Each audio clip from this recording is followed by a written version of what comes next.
And just to set a few of the kind of the ground rules first, to explain how we do this is we're going to have a short part of our meeting, just our basic first reports, and then what we're going to do, we're going to go first into the Shoreline Master Program Update section, which we'll have some testimony and things on that, and then we're going to be going into our consent agenda, and then we're going into the abatement process debate. These won't take very long if we all just kind of work through them, and I got my notes here on how to do that. So again, I'd like to welcome everybody here. You all, anyone wants to speak on either the shoreline part of the program or the abatement part of the program, we have a sign-up sheet right there. There's two separate ones.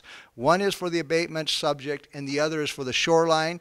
There's also an opportunity to speak at a general public comment period. We have two of those in every one of our city commission meetings, and so, but probably most people will fall into the other two categories. So everyone has 3 minutes. If you only take 1 or 2, that's fine. We will not object to that. But if you want 3 minutes, you've got them. That's our rules. So the first thing what we'd like to do is open this up to a first quarter commission report by Justin Cowling, and that's for the Shelton Mason County Historical Society.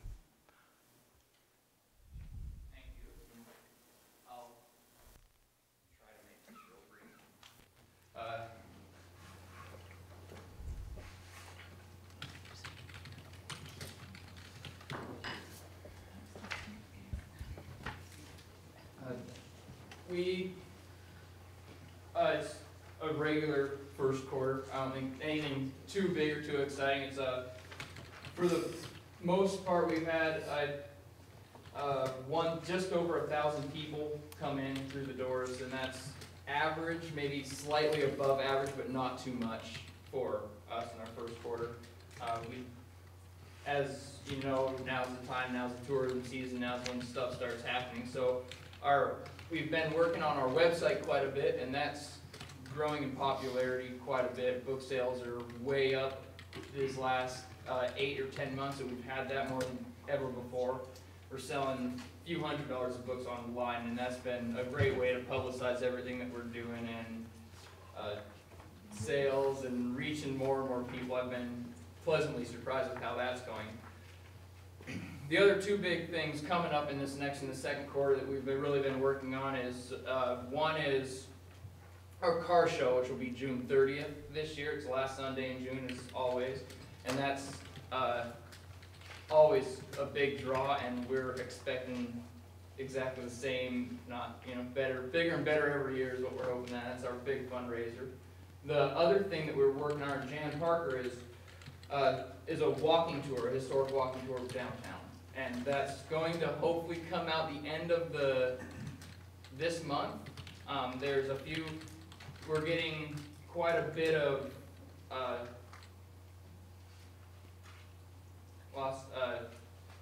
feedback with everything that we've been doing in that, and there's been quite a few drafts, and it's just not how Jan likes it. I've been staying out of that almost completely, and that's been kind of fun for her, and it looks just great, and I'm really looking forward to do it. And like I said, we'll have them out and start passing them out coming up at the end of the month, I hope, or beginning of June, so keep my fingers crossed there. And that's all I'll say for now, unless there's any questions. Just a comment, I attended the John Torno thing that Mike gave, and that was really well attended. That was really fun. I'd like to see more of those. Yeah, coming up we have a Forest Festival program this month on the 19th. There's a couple of new books coming out that we're going to have. Carolyn Maddox is writing a book, and we're going to have a book signing for her, and she's going to give a talk on the hospital. Peter Schaefer Reed, who wrote a book on Schaefer State Park and Schaefer logging, will be in June 1st, I want to say, to do a book signing, little presentation. That's what's coming to mind right now. I know we got quite a few. Mike did a walking tour this last quarter that always brings about 20 people in downtown for a couple hours, and the turnout thing's been a huge draw for us, really especially this year. It's the 100th year of the killing. Thank you. Any more questions or comments? Thank you very much. You're doing a great job. Thank you. All right, next is our Commission Weekly Reports. Commissioner Pennell, I have no report. Commissioner Olson. Yeah, I got a couple things. I don't have any meetings this week. I do have some pretty fun news, though. I sit on the Mason Transit Authority Board, and as you know, that we've been in the process. We've already purchased the Armory building, and we're in the process of going through permitting, and we expect to break ground August 1st. And along with that news is we had a limited amount of money to work with. We had about $4 million to start with, and that was only going to get us what they're calling a working shell and a transit office. And I see Kathy Geist is here, so she's been a real catalyst in this, and she's done a lot of research and a lot of outreach, and it was such incredible feedback that as a board we've decided to borrow some of our reserves from ourselves and add to that almost $3 million. So the project now will go from a pretty minimal shell to almost full completion, which is seems to be a real high demand in the community for that, and we're real excited about it. It'll stretch out the completion date a little bit longer, possibly till maybe the middle of 2015, I'm hearing, something like that. Yeah. But it's I think it's great that we're going to get this in the community sooner than later. There's been tremendous support from the city, from the school districts, even some talk of Boys and Girls Clubs, the YMCA. Everybody's been very supportive. I haven't heard any negative comments or anything derogatory about it. So really excited about that. And then the other thing I wanted to mention was this Friday is the Spellabration at 6 o'clock down here, and that's a fundraiser for Tracy. Tracy's right out there, but hopefully everybody can attend that. It's a great fundraiser for Mesa County literacy. So I'll be there at 6 o'clock. I'm sponsoring half a team, so I'll be there. That's my report. But the question is, can you spell? I'm not on a team. Oh, okay. I'm sponsoring. Very good. And this week I'll be Tuesday, which is tomorrow, attending the LEOOF board, which is the Retired Firefighters and Law Enforcement Officers Retirement Fund there. And then on Thursday, the Economic Development Council board. And so that's what I'll be doing this week. We do have a general public comment period right here. If anybody has anything they want to talk about other than the shoreline issue or the abatement issue, you could speak now, but if you fall into the category of what I've just said, then let's put that in. Yes?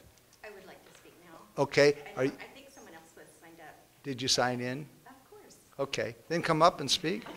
If you sign I in. think there was another fellow over here. Okay. Raised his hand also. All right, so we have two people. All Okay. right, welcome. Oh, Tracy Moore, 611 West Birch Street. And Mike gave me a nice little intro there. Thank you. Sorry to steal your Oh, that's okay. 3 minutes. Actually, Mason County Literacy is now Sound Learning. We're a nonprofit. We provide adult basic education, GED preparedness, and English for speakers of other languages for adults for free or no cost. And Spellabration is our biggest fundraiser. It is next Friday. It's here in the Civic Center. And I brought invitations, not enough though. So I know you all came to hear about me. And many of the people, Mike's team sponsored, Gary, and many of the rest of you have provided auction items. Thank you very much. Lots of support. And Dick Taylor here is a board member. And he's just checking up to make sure it really did show up. I think he can pass this out. But it's a really good cause. It's really fun, and I hope that many, if not all of you, can attend. Thank you.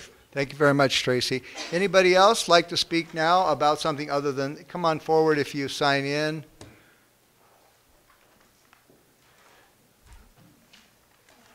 I haven't signed in yet, Mr. Mayor. Okay, but you have to sign in. So did you want to talk about shoreline or abatement? No, Different project? I'm really not sure what it is. It's about some of these houses that are in Disrepair. That will be the abatement. So you can sign in on this sheet, and we will talk about, in a little bit, we're all going to talk about that. So if you want right here, all you have to do is take this sheet right here, and we'll talk about that, This is the abatement. okay, a little bit later. Okay, very good. All right, Tom, did you want to talk about something other than those? Okay? Yes, please, Mr. Mayor. All right. Sorry if I seem pushy tonight, but I'm going to try and get everybody's comments into the proper categories, so. Thank you, Mr. Mayor, Commissioners. I appreciate the opportunity to speak. Just on a side note, this celebration, I'd like to jump on that bandwagon too, since my wife and her team won last year, and she's got the brains in the family, obviously. But I'd also like to say, talk a little bit about the public comment period. And to date, it's been 3 minutes, and you watch the clock vigilantly.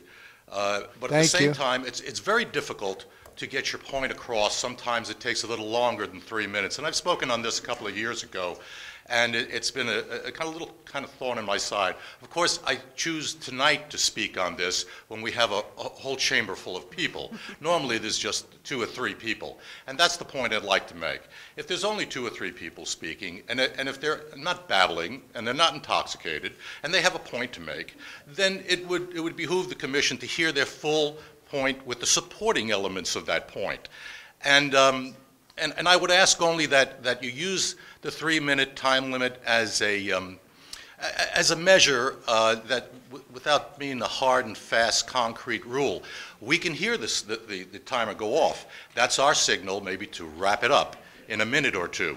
But when we know the impending signal is going to go off, sometimes we fumble trying to make our point, don't do it concisely or clearly, and we miss this opportunity. And as taxpayers, and we know the city runs on taxpayers, I think we're entitled to a little bit more than the 3 minutes in that hard and fast status. So if you'd flex up a little bit, I think you'll find that that the speakers will be very vigilant about the 3 minutes. I think I'm done. Thank you. Thank you very much for your comments, Mr. Davis. All right.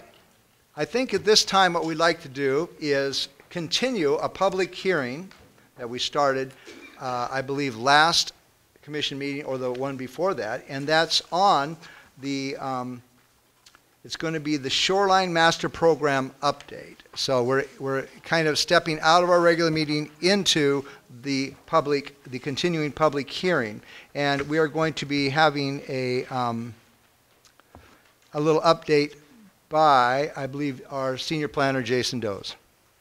That is correct. Okay. Thank you, Mr. Mayor, members of the commission. Just as a little reminder, the city has been in the process, mandated by the state, as a matter of fact, of updating our Shoreline Master Program for a couple of years. As I reported to the commission in mid-March, we had worked for the better part of a year and a half with a couple of different committees, one that consisted primarily of the alphabet soup of agencies and all the ologists that have much more expertise than I on the myriad of ecological issues you can have in shoreline environments.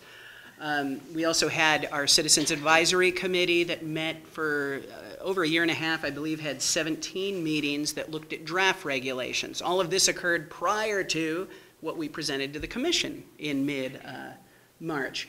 And what I asked for at that time was, kind of the go-ahead to release the document to the public, which we did at that time, and begin what I referred to at that time as a public hearing process that started on April 1st. No particular reason I chose that date. It just happened to fall on April Fool's Day. Where I made a presentation to the commission with our representative from Department of Ecology, who was unable to be here with us this evening. But it was more in an effort to kind of get it out there that this document is alive and real, and we're looking for public input. And we were fortunate enough to get a couple of very good articles out of the local newspaper, which kind of summarized some of the changes and also gave out my contact info. I made a visit to the Port of Shelton and discussed some items of concern for them, not at their meeting, but in subsequent emails and conversations, which is why I'm here this evening. So I received several calls from members of the public, primarily just asking, am I in the shoreline jurisdiction? If I am, what does it mean for me? So we talked a little bit about what their plans are. You know, I want to build a garage, or maybe I want to expand my house at some point. So we walked through that. And, you know, generally just what does it mean to the average homeowner? Not a whole lot as far as changes from the current document. But we did have, what I'm coming before you tonight is with 7 concrete proposed changes based on some discussions I had with the Port of Shelton, but also a few changes that staff is recommending, quite frankly, and that was just based on some discussions with the public. Just kind of cited some little procedural things we had in the proposed update that we intended to fix through the process. So just dive right into it. There are a couple of comment letters from the Port of Shelton attached to your brief. And in a nutshell, the Port expressed some concern that there wasn't specific reference to some of the pre-planning and long-range planning that they have performed. And the first 2 changes proposed address that. Essentially, they argue that there should be specific reference to the efforts that they pursued relative to the Oakland Bay Marina, which is their shoreline holding in our jurisdiction, as it were. And what they wanted specific reference to was their comprehensive plan and the Marina Patrons Guide. So the first 2 recommended changes would fall into our goals and policies section that simply do that. One includes adding a policy statement, which, if you bear with me, I'll read it verbatim. We recommend stating, support the Port of Shelton's planning and efforts to provide a mix of commercial uses at the Oakland Bay Marina through consideration and support of planning documents such as the Port of Shelton Comprehensive Plan and the Port of Shelton Marina Patrons Guide.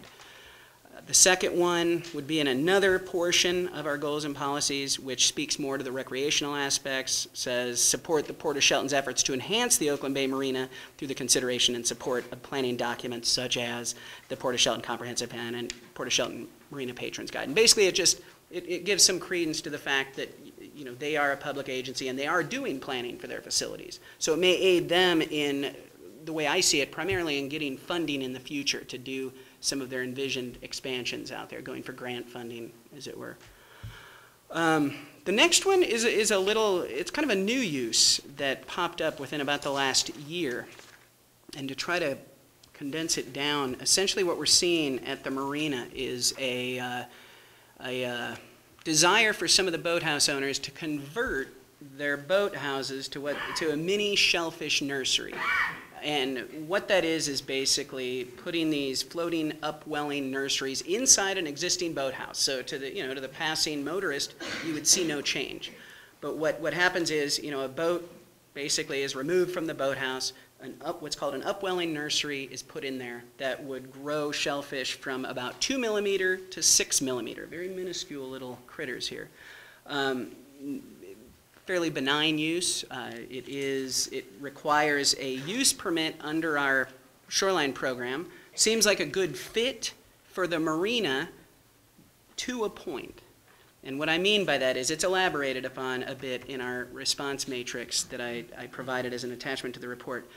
What the concern is that the facility, and this comes from the state and from city staff, the concern being the marina is primarily a public use facility, for recreation, for boat owners, as it were, as it has been for probably the last 60, 70 years.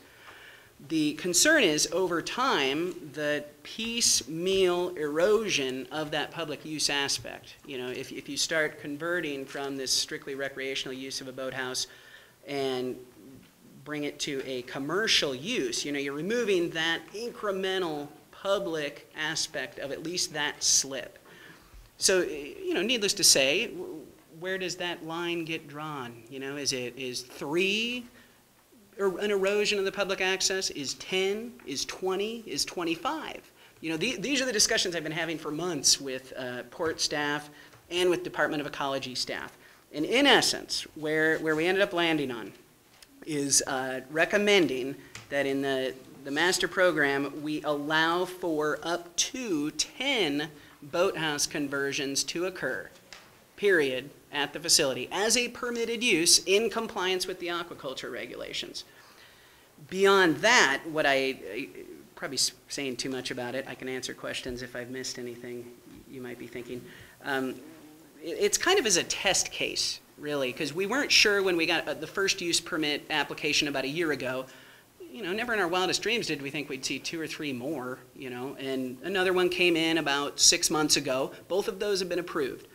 About a week and a half ago, I received 3 more use permit applications. At the writing of this brief, I had referenced 3. Since the brief has been distributed to the commission, I've received 2 more applications. So it's clearly indicating this is, you know, a desired use for some at the facility. And what we're contemplating is allowing for 10. And what that indicates, as stated in here, is that perhaps the port should consider working with the growers to do a commercial function, like a separate dock or float or facility at the marina to accommodate that sort of use. You know, because they can both happily coexist, but the concern, hopefully I'm making it clear, is slowly eroding that public use aspect of the marina. So the recommendation is to add a couple of regulations to 2 different sections in the code that would allow for up to 10 boathouses to convert. No, and I recommend stating explicitly, no additional boathouses or boat slips may be converted. Additional uses of this nature would require a permit request be submitted for consideration of a separate commercial dock/float at the facility to accommodate the increased demand. And we have discussed this with port staff. You know, of course, there's still some debate about the number. You know, should it be 15? Should it be, you know, should it be higher? Do we want to put that kind of a cap on it? And what I can tell you is, based on discussions with the Department of Ecology, my opinion is that we're pushing the envelope by recommending 10, to be honest. Do I think it'll pass? I would like to think so. I think when it gets to Ecology's level, they may be amenable to that. The 3 remaining recommended changes deal with the use table.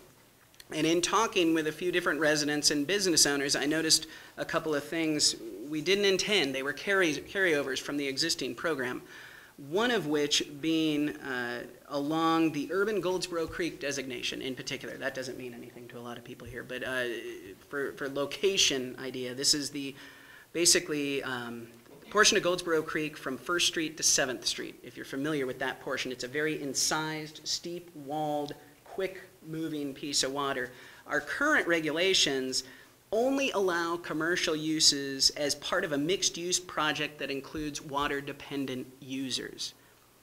The complicating factor there being, and ecology staff agree with us on this, it's very difficult to get a water-dependent use on that stretch of Goldsboro Creek due to the lack of accessibility and the incised nature. So what we're recommending is that we remove the requirement for conditional use for commercial uses in that designation, and also eliminate reference to the requirement for a mixed-use project that requires water-dependent users. And this actually came out of a discussion after I spoke with a resident with our Department of Ecology contact, and he was in agreement. He goes, you can't do water-dependent uses in that location. It's kind of difficult to meet that requirement. That's another recommendation. Third being more of just a layering situation, and I have to admit it came from my misunderstanding of the Shoreline Act. We had separated out in the draft document multifamily and single-family residential uses. And in a couple of environment designations, it would require a use permit, a shoreline use permit for multifamily housing. What I failed to realize is the fact that the underlying zoning would dictate the conditional use requirement for those environment designations. So it was basically a double layer. What I'm recommending is elimination of the separation of residential uses, just simply have residential uses as a single line item, and it would basically be permitted in all of the environment designations, less our industrial designations and the water designations, the overwater designations. And then the underlying zoning would drive whether or not a use permit is required. It was just a very redundant, unneeded layer, to be perfectly honest. And lastly, I got to take the blame for this one too. I don't know where this one came from. It seemed like a good idea when we were talking about it, and it even passed through committee.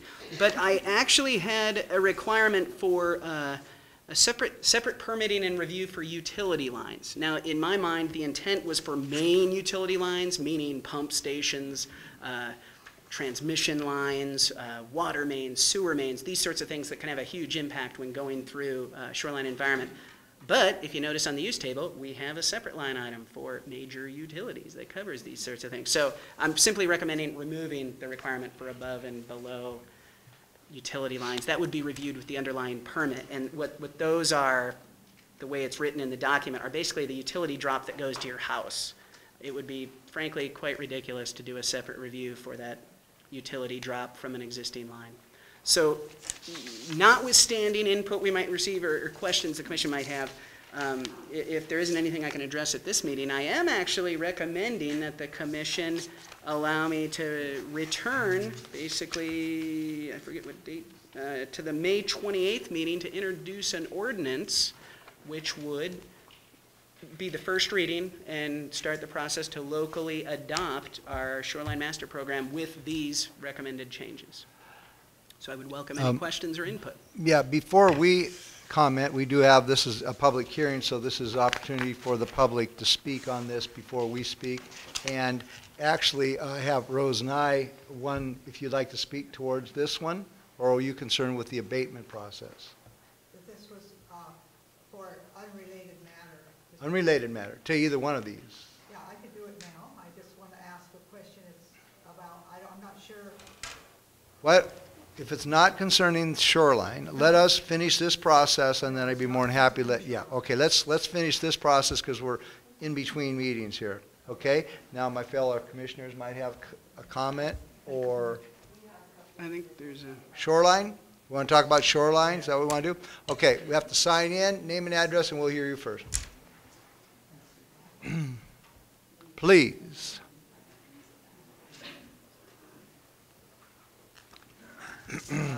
My name's Lee Geist. I live in Union, 351 McCreevy Road. I own a boathouse here in the Shelton Marina. I have a particularly unique situation. I also do excursions off the Alderbrook Dock during the summer with that boat.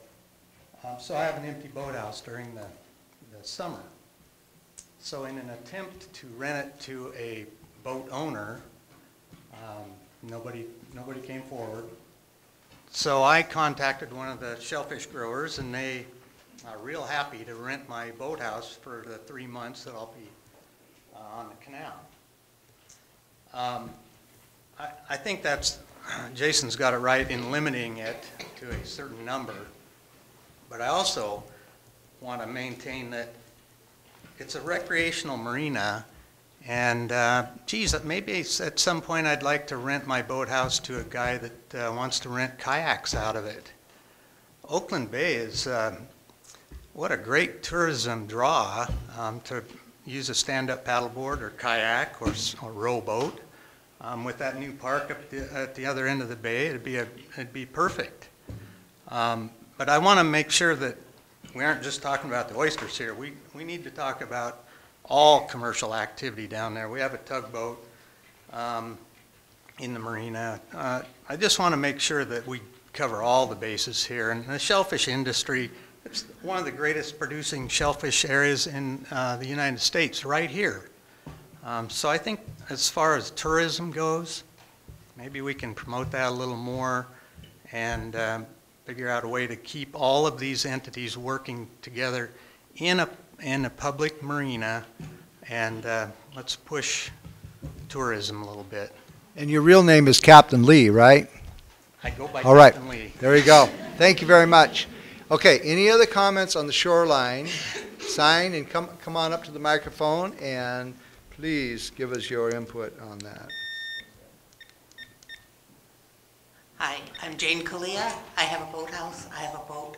I love boating. One of the concerns I have with 10 commercial areas is right now our water pressure for our boats is down to a teaspoon an hour. Therefore, before more commercial is brought in, please, I think, or as part of the package, upgrading will have to be on the electricity available and on the water, amount of water pressure. I think the fire protection is good, but it is the water pressure when the oyster people are, using fresh water, then the boaters cannot fill up their boats. It makes a very, and they will tend to leave it on, and so some, not us, have been known to go turn it off so the boats can get filled up. I mean, Good move. we're tough. And so I haven't done it, but of course I don't fill up my boat.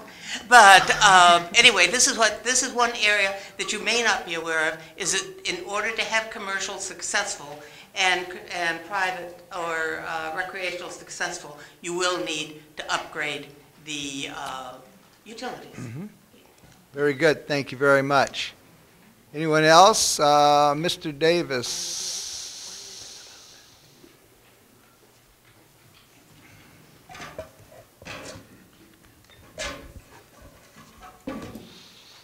Thank you again, Mr. Mayor. Tom Davis. I have neither a boat or a boathouse, but I do have a burning concern about tourism in this county, so I would agree with the other gentleman that tourism will drive this economy in the future, and so anything that might jeopardize that, I have some serious considerations about. But I would also like to say, in the form of a question to Jason, two questions actually. What percentage of the existing boathouses does 10 units represent? About 15, because there's 67 existing right now. Okay, about 15%. There's no moratorium on boathouses at this point either. I know they considered it at the port. Actually, yes and no. There's, in the draft document, there wouldn't be any opportunity to add new boathouses. And that's coming down from new science. I don't want to bore you with all the details. So in essence, the port would be capped by our document at the current number of boathouses. There is some flexibility to the size of them in our document. You may be able to increase the size of a specific boathouse, but that one boathouse can't become two. Right, That I makes understand. sense. But the federal level, they're really cracking down on coverage, and there's a big push to cap the overwater coverage as it were where it's at. I do know that much. I don't think it's come down as gospel yet, but It's been discussed just recently that perhaps another finger off the existing wharf would be more appropriate for commercial activity rather than to intermix it with more of the recreational uses of that facility. My second question is there a model? Are we the only ones who are encountering this problem? Is there a model that can be followed by other communities? you know, I have not found one, to be perfectly honest. We were told by the first gentleman who applied for a permit that this is very popular on the East Coast. Mm-hmm. I didn't pursue that vein, but I did speak at length with the Department of Natural Resources, the State Department of Health, just looking at any of the potential environmental issues, notwithstanding the public-private use issue. That's something, you know, I'm a little more geared to be able to look at.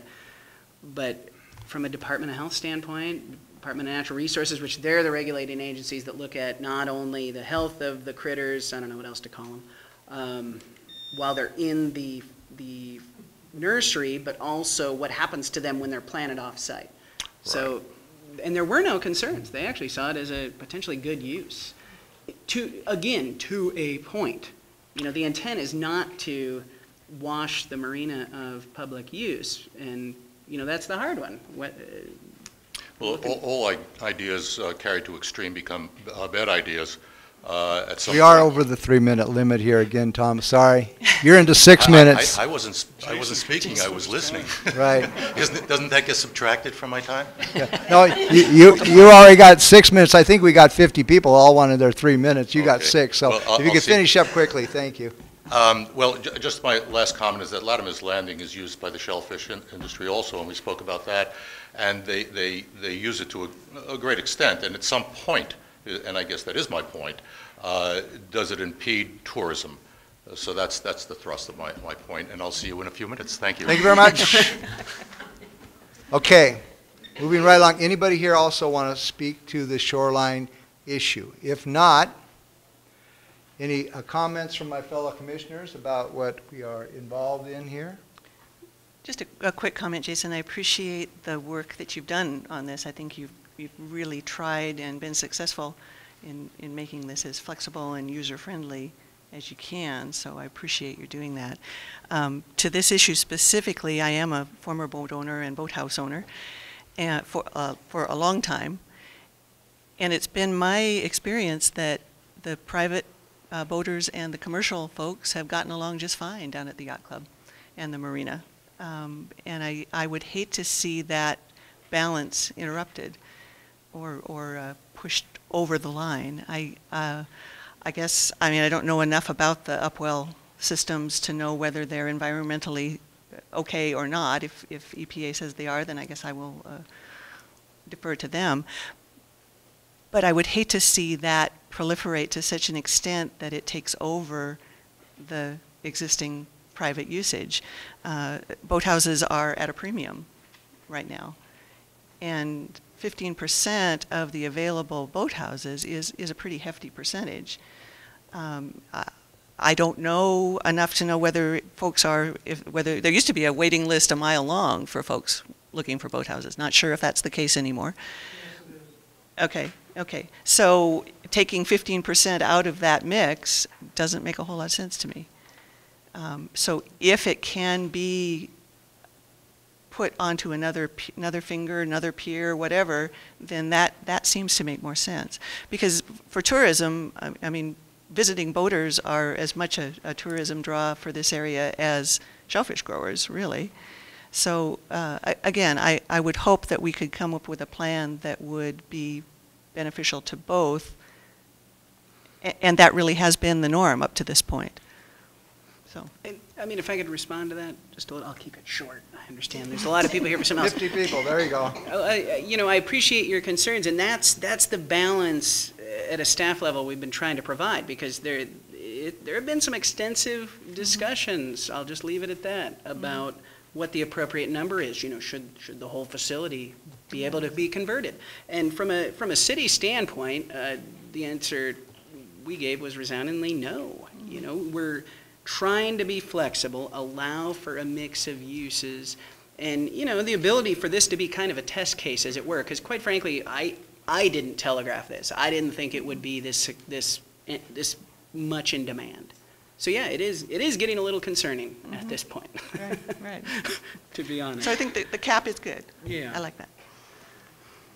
Yeah, I'd echo the same things. I worry that a precedent set like this, how far can it get pushed? You know, I know that further north on the sound, there's issues between, you know, views, residences, floating docks that are raising mussels and so forth. That I think that with us being the first one to do this, you know, maybe it's overstretching a little bit to do that big of a percentage. You know, that it is our only public marina that we'll ever get. So. There are other communities, I don't know the name, but I was contacted by ecology staff asking, you know, what are we doing about this nursery use in boathouses? Because there are two other communities that are in the throes of developing theirs that want to write in similar language. So apparently it's being contemplated at other marinas. Unfortunately, I don't recall the names of the jurisdictions, but they're actually modeling the concept off of how we've approached it. Well, maybe start with a lesser number at first instead of opening it up to 10. I don't know how many you said. Well, you had 6 or 7 already. We may exceed the number by the time we adopt anyway, which would put us in an interesting situation. We'd have a number of legal non-conforming, as it were. So, well, I'm just really hoping that it puts a little bit of pep in the step maybe of the port to really consider, because I think this could be a good fit if done in the right manner, to really consider doing a dock, or float, whatever. I didn't want to limit it in the language either, because you do have to be careful in how you word it. If I just said add a dock, then they want to do a float. What am I, sorry, I can't do that. It was an attempt to be flexible, or other facility. Maybe there's something I haven't thought of, but I'm hoping it encourages them to do that so we don't run into this situation. We do have to remember, too, that the EPA is the final authority on this. DOE. Or DOE. Certainly. So if they don't approve of more than 10, then the measure, the issue doesn't pass. So we have to be a little cautious there too. Oh, and I think I would be correct in saying they would not support more than 10. Right.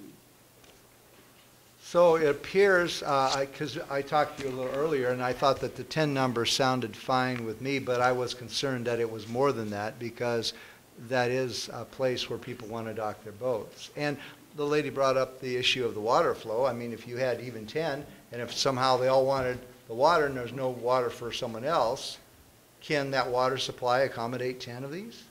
I actually wrote down those questions. Yeah. That will be under consideration for the 5 we're reviewing right now. I will be I contacting think- port staff. I think so. So that's my comments. Any more comments or questions? We do not have enough water pressure at this time to handle the ones that are already there and the marina and, people wanting to deal with their boats. So you're already at port load. All right. All right. Any other questions or comments? Hearing none, I am now closing this public hearing. And we will return to our regular meeting. And on May 28th, this ordinance will be the first reading of our draft Shoreline Master Program. And so thank you for your hard work. Thank you. Next, we're going to review our consent agenda, and then we're moving into the abatement process. Thank you for your patience. Okay, have my fellow commissioners had ample time to review the material in your consent agendas? If you have, Leslie Ann, could we please have a reading of the consent agenda?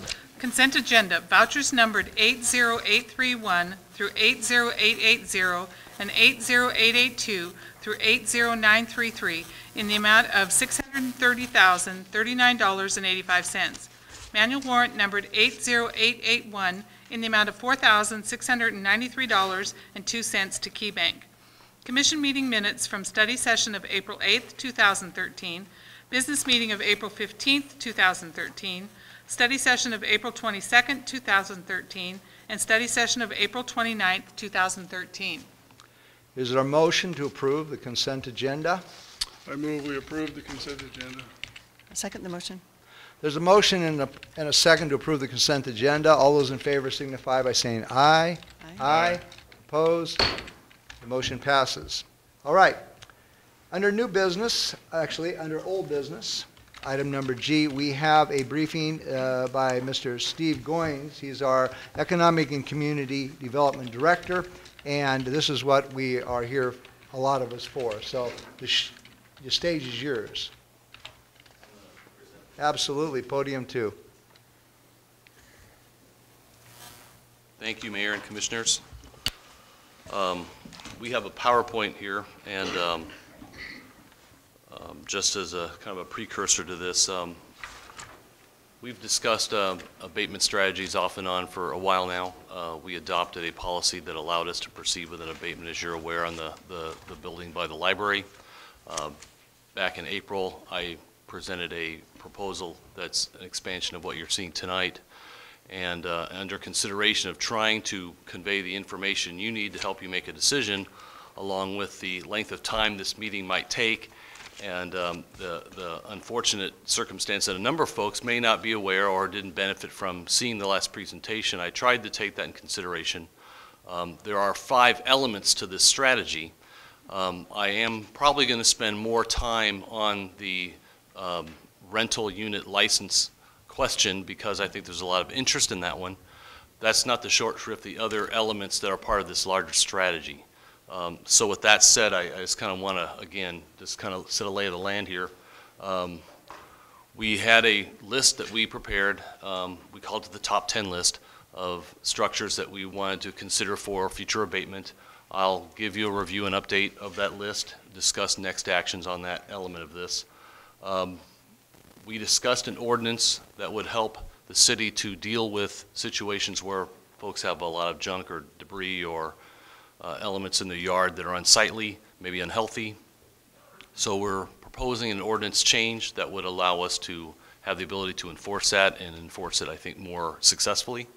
The third item is considering a approach to improve property maintenance. That's the rental unit license question. Number 4 is a proposal to deal with foreclosed properties that are not being well-maintained, or in some cases not being maintained at all. We discussed an approach that's being done or being considered by Pierce County. I'll be updating on that briefly.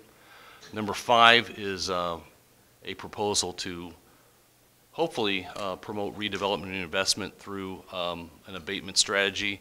And this was sprung by a proposal that we reviewed from cities in Indianapolis or Indiana that were faced with a lot of properties that were just walked away from and how they were dealing with that. And so our report was on what they were doing and whether we wanted to consider that here. So I'll be updating on that as well. Am I able to change this, Terry? There we go. I think that's right. This is our top 10 list, and I didn't, again, trying to make the presentation briefer, I didn't include the pictures of all these units, but I do have a little information that maybe to get you up to date here. The 303 South 2nd Street, that's the brick house that we refer to as the cat house here. That was recently posted, which allows us now to have the police come down, and if people are in there, they don't have permission to be in there, and they can be asked to leave. If they have outstanding warrants or other problems, the police are able to deal with that. 128 North First, that's the old bowling alley building. As you recall, we had some testimony to consider not including that on the list, but to try to reuse the building. And we've been discussing with the property owners actually for quite some time how to achieve that goal. And I think our understanding is the building is pretty structurally compromised, and that's a tough building to reuse. But you heard that testimony. It was compelling testimony to try to save that building. The residents at 302 San Joaquin, a demolition permit was issued for this structure, so we're happy to let some time go by and see if the demolition can be completed by the property owner.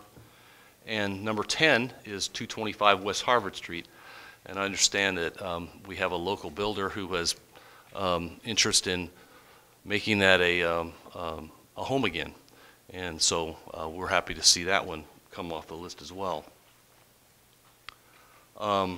So regarding that list, our objective was to ask the commission how they wanted us to proceed with abatement of the structures. And this is a stepped process that we've developed here, and we have some funds to achieve that. We have a couple properties here that may be eligible to fall off the list. I've included on here a couple sites that we may want to consider adding to that list as in terms of a top 10, keeping it at a round number there. And I have some pictures I'll scroll down in a minute to look at those. At this time, staff's recommendation is to proceed with the abatement process that we have in place with the hearing examiner for all of these units. And that allows us to contact the property owner to let them know we've deemed this a public nuisance and we need some action on this. The hearing examiner would have a hearing, and he would hear our arguments and make a decision whether he agrees or not, and give the owner some time to deal with the property. And as we experienced last year with the house by the library, if the property owner's unable or otherwise unwilling to take that action, the city has the ability through that action by the hearing examiner to do that ourselves. This process would allow us to be in the same position. That's not to say we would necessarily take that action, but it would give us the flexibility to be able to do that if we deem that was appropriate. And our recommendation is to do just that and come back to you in, as I say here in the slide, 45 to 60 days. Hopefully the hearing examiner process will be completed at that point, and we can discuss what the next step might be. These are photos of the two sites that we are considering being added to the list. The upper left is the house on Franklin. This property doesn't have a foundation on the building. It's up on blocks. The owner has, I think, made an attempt to save the house. I think they've determined that that may not be financially feasible, and they're sort of between a rock and a hard place now. They're not sure what to do with it. It's been sitting like this for some time. And the picture of the manufactured home, the structure there, and that's a 303 Chestnut. That's also one that's just been walked away from, and we would consider an easy demolition if we were to take action on that. So the next objective was to deal with the debris and junk in yards. Mainly we wanted to do this because we felt we really didn't have a city code we could cite when someone was in this situation that would really stick. If they took us to court, we really couldn't defend our action because the codes weren't that clear on what their violation was. Our codes talk about you can't burn trash, you can't litter, but is that litter when it's in your own yard? And they're not setting it on fire, what's the code violation? Or our codes deal with situations where your trash can's fallen over, maybe because the wind blew it over, or some birds are picking out the trash and now it's strewn all over the front yard. It's your responsibility to clean that up. But that's really not what we're talking about either. It's another level of magnitude more in terms of what its appearance and its impact on the community. So we drafted the ordinance that was in your packet, and there hasn't been a lot of debate over this one. We think there's pretty broad support to move forward and establish this ordinance. Some of the considerations are the ticket writing responsibility. We've contacted the police, had a discussion over how this could be done. In essence, the police can write the tickets. They do this all the time. They would support our ability to have our code enforcement officer also write those tickets. We could coordinate that, and they seem more than willing to sort of do this on a coordinated effort. This would result certainly in increased activity for our courts. We've also discussed that prospect with them, and they seem willing also to take on this added load to help make a difference here. And as a last thing, the code as it's written does have a voluntary correction provision. That is, we can come to an agreement with someone and say, look, if you want to try to deal with this yourself, we'll give you some time, and you can do the necessary work to remove the problem. And then they're on the hook to sort of follow through with their own agreement. And if they, for whatever reason, choose not to or otherwise can't, that provision gives city staff the ability to go on their property and deal with it, which is something we currently don't have either. So there's just another tool in our array of options here to help deal with some of these problems. This is the inspection of rental units that's received a lot of concern here. Just as an overarching comment, our objective here was to try to address some of the rental units in the community that are in disarray. There's a number of units that have come to our attention over the course of time that are serious problems. And we were just grasping for a way to deal with these. Sometimes these units really kind of fly under the radar. We don't really know there's a problem until it's brought to our attention in some way. And I'll discuss that in some detail here in a minute. But the model that we brought before you was the one that Pasco ultimately adopted, and that was to require the property owners to get a business license in the city, and as part of that licensing there would be a periodic inspection of the property to make sure it's meeting some basic fire and health standards. I think there's been some maybe misunderstanding of what that means. Our objective is simply to make sure the place is safe so that people aren't going to get harmed, sick, or killed. Not that it needs to meet current building standards in any way. And some of the examples I cited in our last meeting was, are the escape windows in a bedroom nailed shut or boarded up so that in case there's a fire and there's a small child in that bedroom, can they get out or not? Is there black mold infested in the walls that is to a point where people are getting sick? Is the roof leaking and is water running in the structure? What we were trying to cite was very serious issues that would affect somebody's health or well-being. And that's the kind of things we're trying to target. We hoped that this would also allow us to have a back and forth, a dialogue with the community, and maybe through that get a better understanding of the value of what this could do to the community and why we think it's important, and just getting that message out there. So some of the things that were cited as a concern, I mentioned these in my staff report. We currently have regulations, the Landlord-Tenant Act, that deal with a lot of these issues. We're sort of being redundant and trying to create something that's already enacted by the state. What we're finding is the Landlord-Tenant Act does a lot of things, and it says a lot of things, and it's a very voluminous document. by and large, it creates a process where a tenant and a landlord can resolve issues. In many cases, that resolution is done through the courts, or it's done through a process where a tenant takes care of the problem and then somehow gets reimbursed through their rent or some other means. And it doesn't seem to really be fixing the problems we have. And I think that's kind of the bottom line for us at staff. This law sure is in place right now, but there are sure a lot of units out there that don't seem to be getting taken care of in spite of the fact this law exists. And we're looking for a way to help attract investment in the community and make it a better community. And that, again, that's our objective. Some of the problems with the way that we believe Pasco approached this was they treated all rental units exactly the same. We're not sure that was a very prudent approach here. There's a number of units that are in great condition. They're well taken care of, and the folks are managing them well. I'm not sure that we need to be in the business of trying to take on the extra work of just making sure that that work's already done. There's many cases where that it is being done, and it's being done well. There was some discussion about this being a way for the city to generate revenue. I know there's been a lot of discussion about budget in the past here. A business license charge is about $25. Based on that revenue generation that we would potentially get if this was to go forward, the volume of work that would be generated and the amount of time and cost it would be in terms of staff time to pull this off would far outweigh whatever we would collect. Again, our staff objective was not to try to raise money, it was to try to make the community better.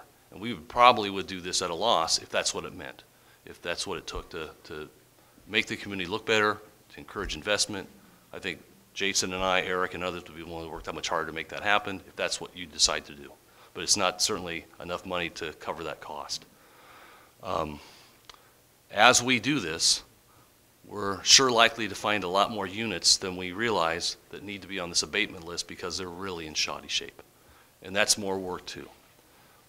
We see that as an opportunity and a problem at the same time, just kind of pointing that out.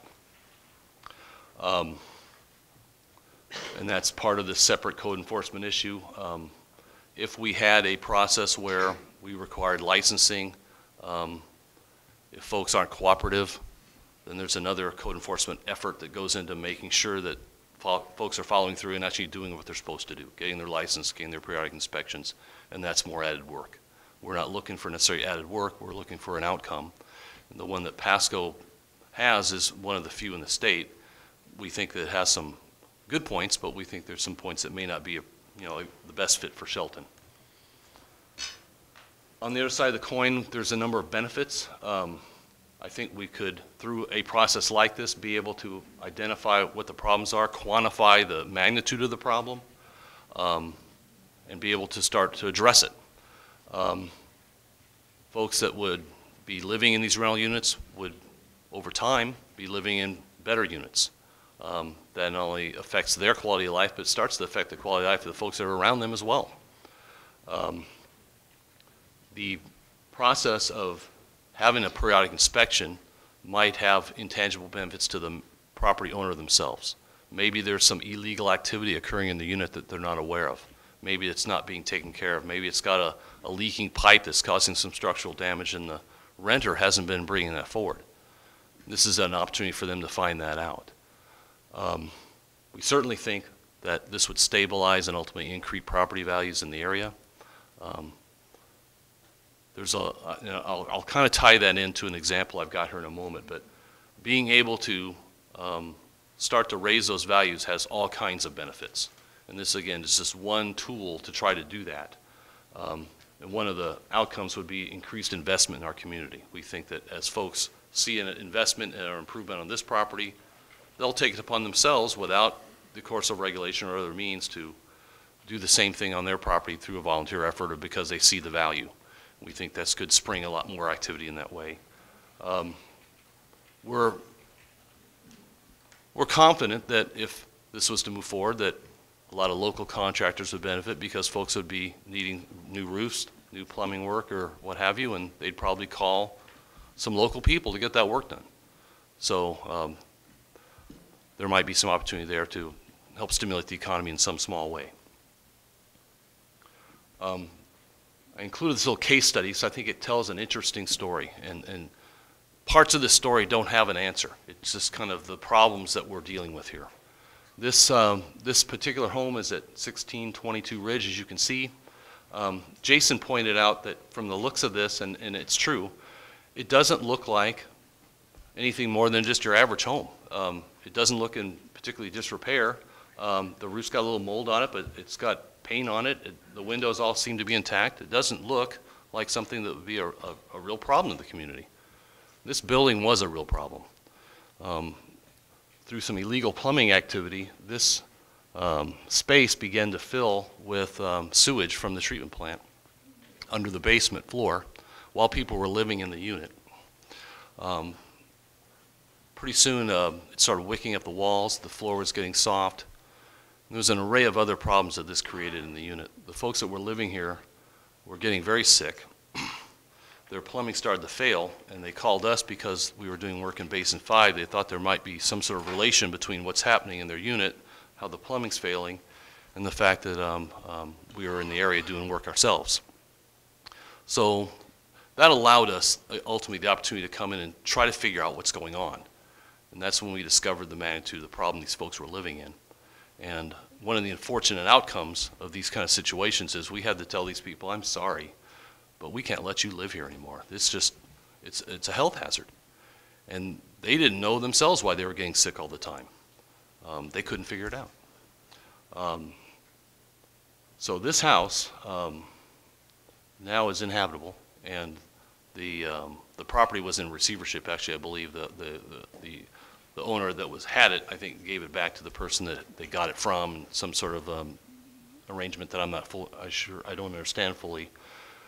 The current managers of the property are trying to decide what to do with it, and that's part of the next step of the problem that we're dealing with. They've discussed demoing this and building a new house there, which we think, sounds like a good idea. One of the problems they're encountering with that approach is the value of that house is subject to the appraisal of what's around it. You've heard the term, everything about real estate's location, location, location. In this case, these are the buildings that are next door to this unit, and they're not in as good a shape as the one that otherwise was having the plumbing problems. These units here on the last legs of their lifespan, they're not very big units to begin with. And they're sort of setting the bar for what values are in the neighborhood. This one here is also around the corner. At one time, this was probably a nice structure. Jason and I both looked at it and go, at one time that was probably a nice house, but it's not a nice house now. No one lives in there, haven't lived in there for a while. You can see the condition of the garage in the back. So as these folks are contemplating what to do with my property, they're faced with the reality that this is the value of the properties that are around them as well. So how do I make a project pencil in these conditions? So it's a large, complex problem that we don't necessarily have all the answers to today, but we're just trying to point out that there's some things we need to do, and we're hoping we can come to some solutions here. So this is our recommendation. This is in your packet as well. There's some different directions we can go here. One was suggested to establish a task force. This task force would consist of folks in varying backgrounds and interests that could come back to you in a few months with what they believe would be a prudent approach in this particular matter. Second one would be to direct staff, me and Jason or others, to come back to you with specific guidance and direction. That could look like a lot of different things. An example I mentioned earlier is there's a number of units that we believe are perfectly fine in the city. And I'd sure like to think that we can find a way to exempt them from a process that's unnecessary. Maybe the way you do that is, for example, units that are less than 10 years old, 15 years old, you set the number, would be exempt.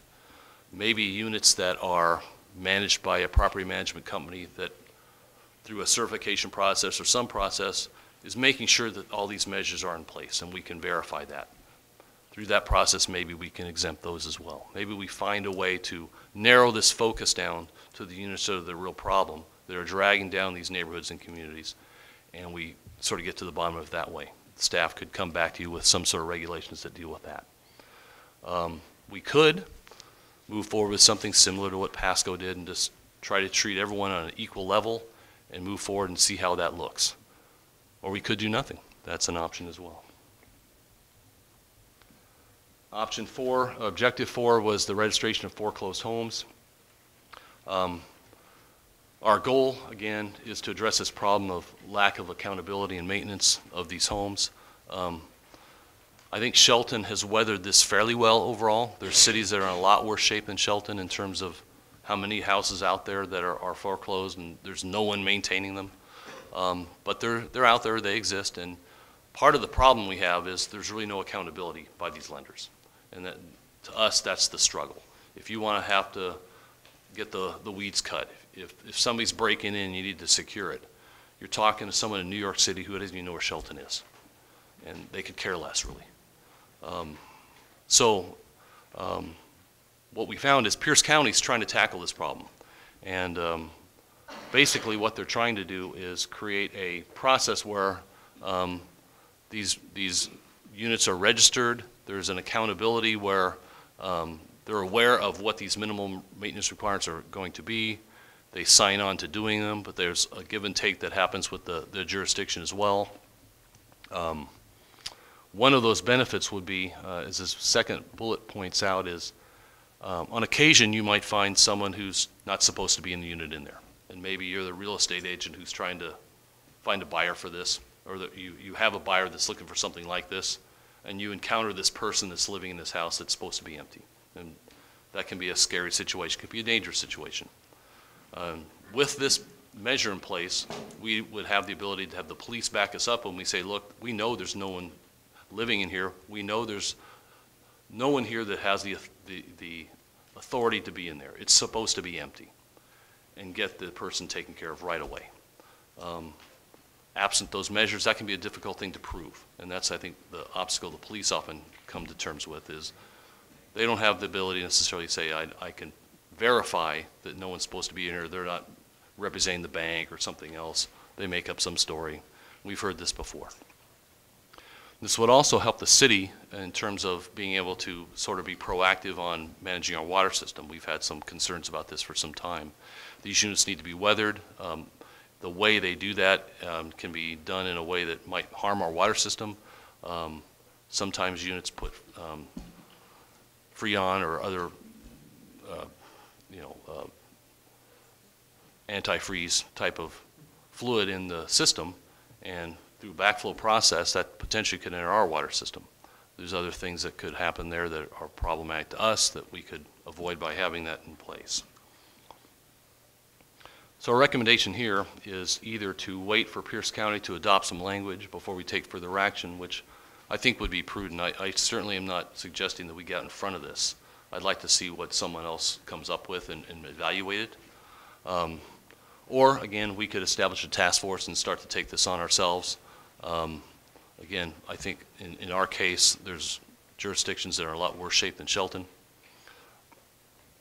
The last one here is redevelopment and reinvestment of properties. When I came to you before, it was with a concept that was sort of mirroring something that was done in Indiana where, again, a city was faced with a number of foreclosed properties. Property values were dwindling, and they were trying to be proactive and figure out what to do here. And they were trying to encourage reinvestment in their community. So what they did was they created a program where they could land bank and purchase these properties and then sell them off to folks who were willing to develop them. And they sold them at a good price, and it helped encourage development in that way. As an update here on this one, the mayor has suggested something that might be similar in outcome and provided some tools to do, I think, a lot of those similar objectives.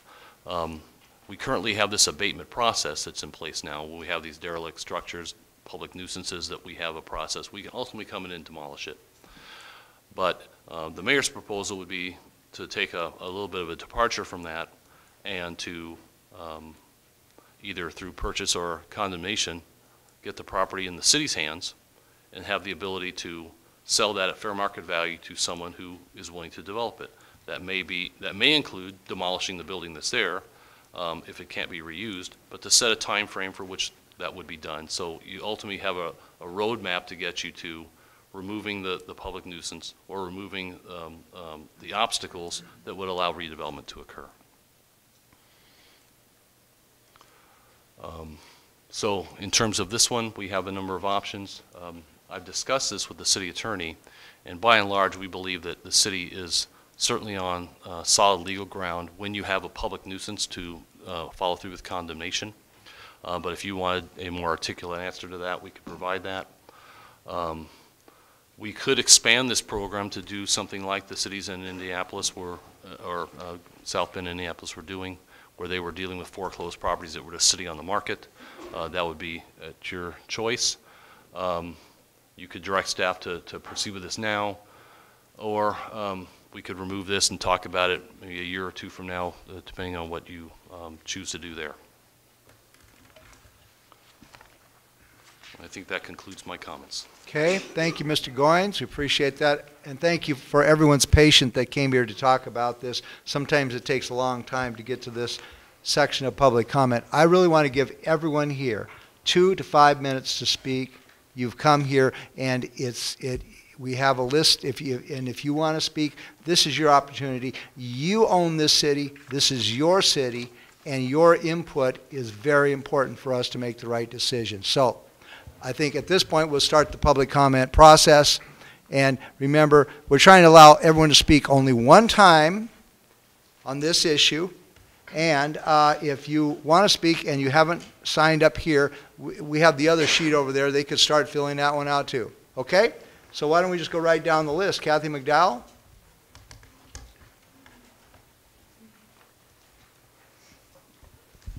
I'm Kathy McDowell, and I live at 326 South Fifth Street.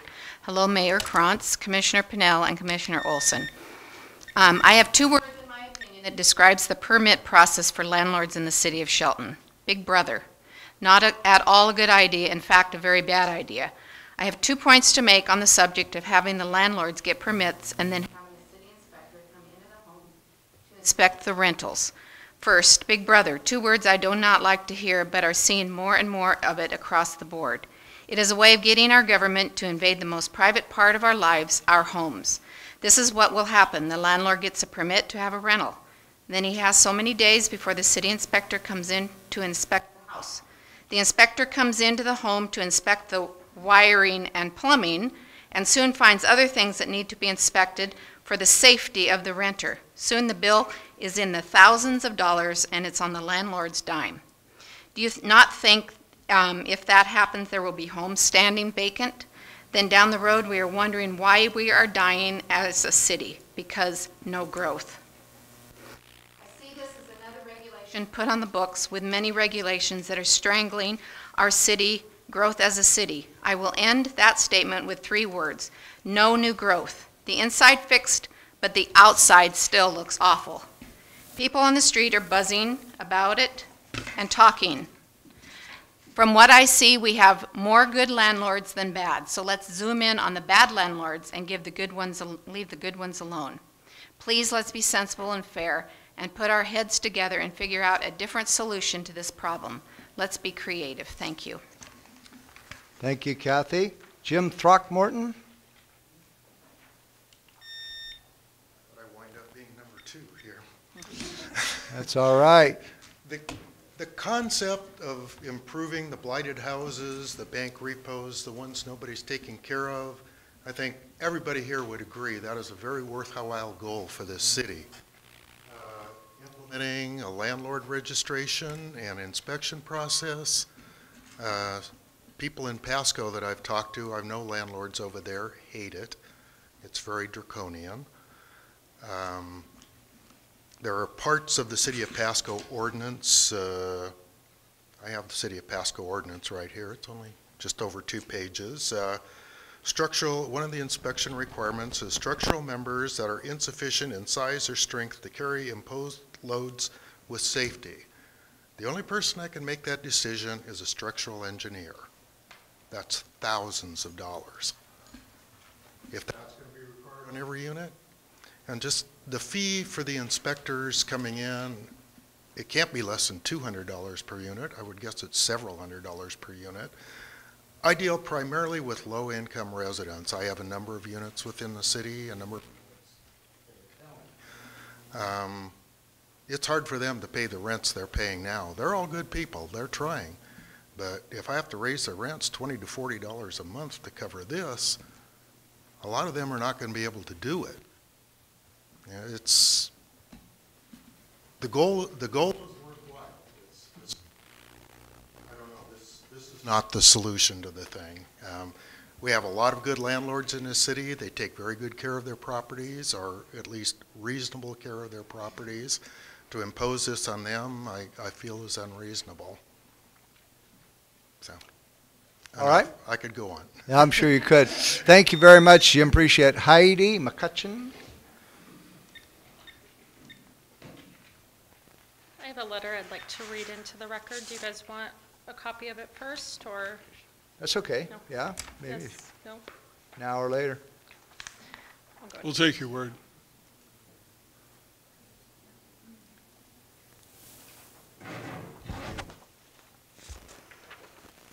I only get one.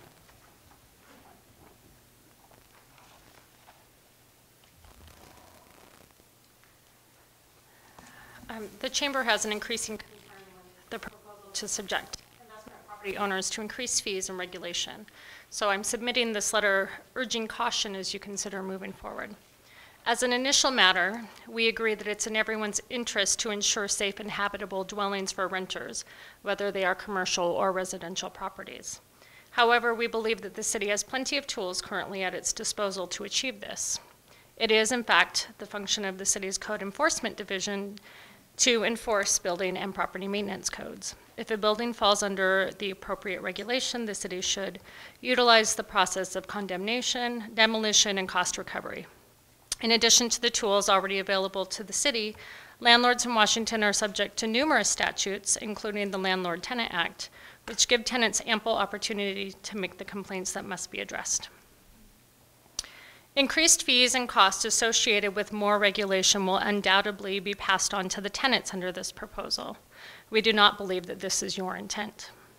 Mason County already suffers from a shortage of affordable housing, and this would only exacerbate the problem. As a general principle, we suggest that you seek to encourage investors to look at the city of Shelton instead of creating additional disincentives to potential investment. As always, we would prefer an approach that uses incentive instead of additional regulation when attempting to incite change. We believe that you are in a position to play a vital role in citywide revitalization. For instance, the city could utilize state and federal grant funds for the purpose of rehabilitating and weatherizing residential and commercial structures, and to create a rehab program to provide financial assistance to eligible property owners, such as zero-interest loans, perhaps. The city could also help direct commercial building owners to the Economic Development Council to assist in the process of having their properties sold or rented. The business owners and investors of our state are constant victims of various successful government attempts to take the easy road of add another fee here, another regulation there. The alternative route of utilizing current laws and processes and providing incentives is the path that we believe will result in a better business climate and increased investment in our city. We respectfully encourage you to resist the path of increased cost and regulation. Thank you for your attention to this matter. Exactly 3 minutes. Good job, Heidi. Thank you, thank you. All right. Next, I believe it is Gail, and I don't want to mispronounce her last name, Strauss.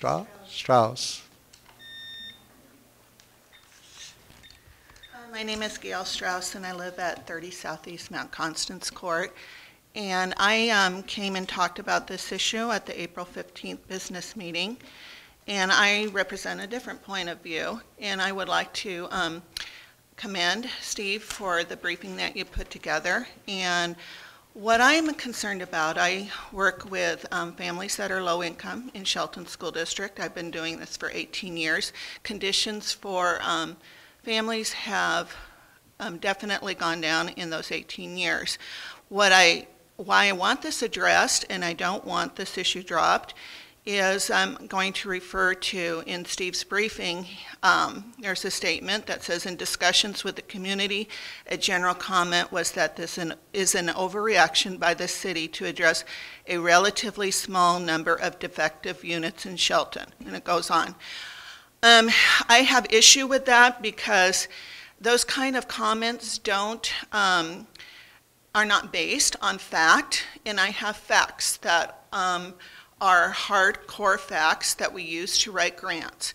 And in my job in the school district, I write grants, federal program grants, and one of the grants that I write is to work with homeless families. And in the federal definition of homelessness, it does not only include families that living in cars or in the shelter, but there is a definition for substandard housing. Shelton School District has one of the highest homeless student rates in the state, largely because we do a good job of identifying our families that need assistance.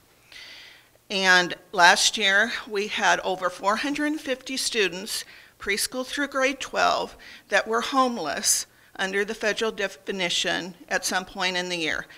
A vast majority of these students were living in substandard housing. So the statement that there's a relatively small number of defective units is not based in fact.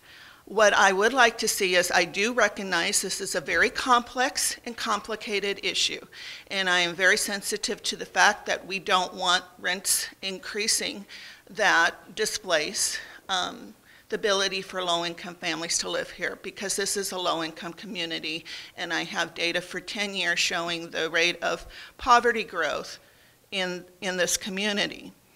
I very much support Steve's recommendation to establish a task force, and I would be willing to volunteer on that or direct staff that I supervise that work directly on this issue, our homeless liaison or one of our family support coordinators, or one of my teachers that does regular home visits on a daily basis.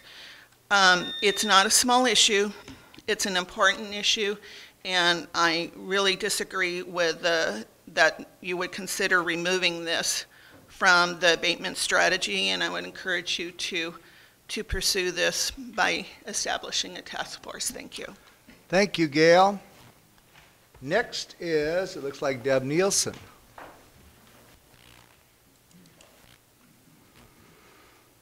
My name is Deb Nielsen. I live at 60 Southeast His Way in Shelton. And I was not at the last meeting when this was discussed, but apparently my email was read, and now I have another email. I want to commend you, Steve, for an enormous amount of work. I would like to endorse the opportunity to have a task force. It is a very complicated and complex issue. And I'm going to just read my little email here, and then I will give a copy to Leslie. It echoes what you said, Heidi, very much. So thankfully, I think we can come to some consensus if we have enough of us on the same page. After much thought about this issue, I do not think it is a good idea for annual inspections to be made on rental properties, regardless of how many units a landlord owns. We already do inspections of our rental properties, and any good landlord does that on a regular basis. An invasion of privacy by a totally unconnected outside agency, no offense, city, you're wonderful people and I love what you do, but in a private sector business, we should be able to handle our private sector business with your good regulations and our good behavior. Publicly funded units are required to have annual inspections, as they should, since it's taxpayers' money that is supporting those investments. However, tenants already have many avenues available to them to address issues with landlords who do not maintain property, and they should avail themselves of the tools that are now in place. There are already regulations regarding abatement of property that does not meet standards, and those should be utilized rather than adding to the voluminous regulations on the books now. I am rescinding my previous email and regret that I did not give more careful thought to my response. In the same boat, Jason. You can't think everything through the first time. We as an organization are definitely in the business of helping tenants find and keep safe, affordable housing, and this would add undue burdens on landlords, thus making more barriers to access, not less. We are also landlords and do not need more regulations and oversight to manage our properties. Thank you. Thank you. Next, it looks like we have, oh my goodness.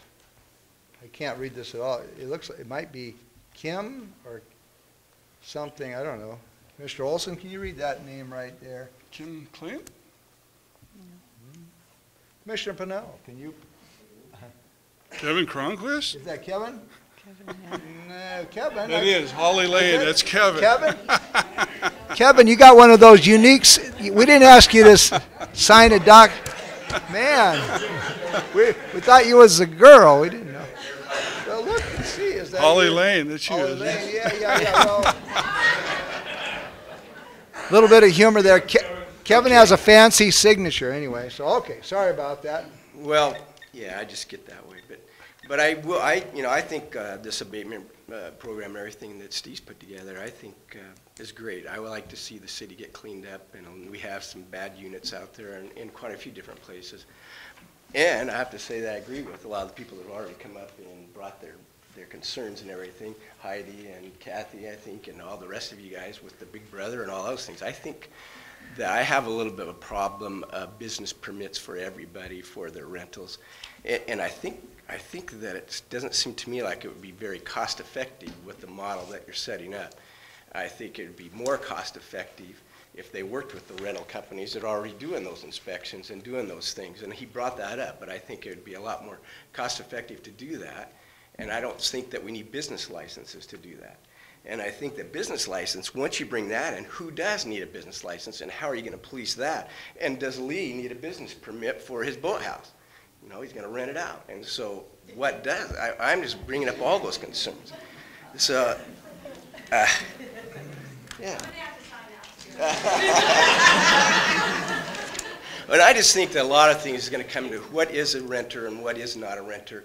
And when you brought in the banks and all the different property owners that are well, just the properties out there, they're sitting vacant. But just as in real estate and property romance that we have, it's very difficult for us to decide how to get that tenant out there, the legal proceedings and everything else.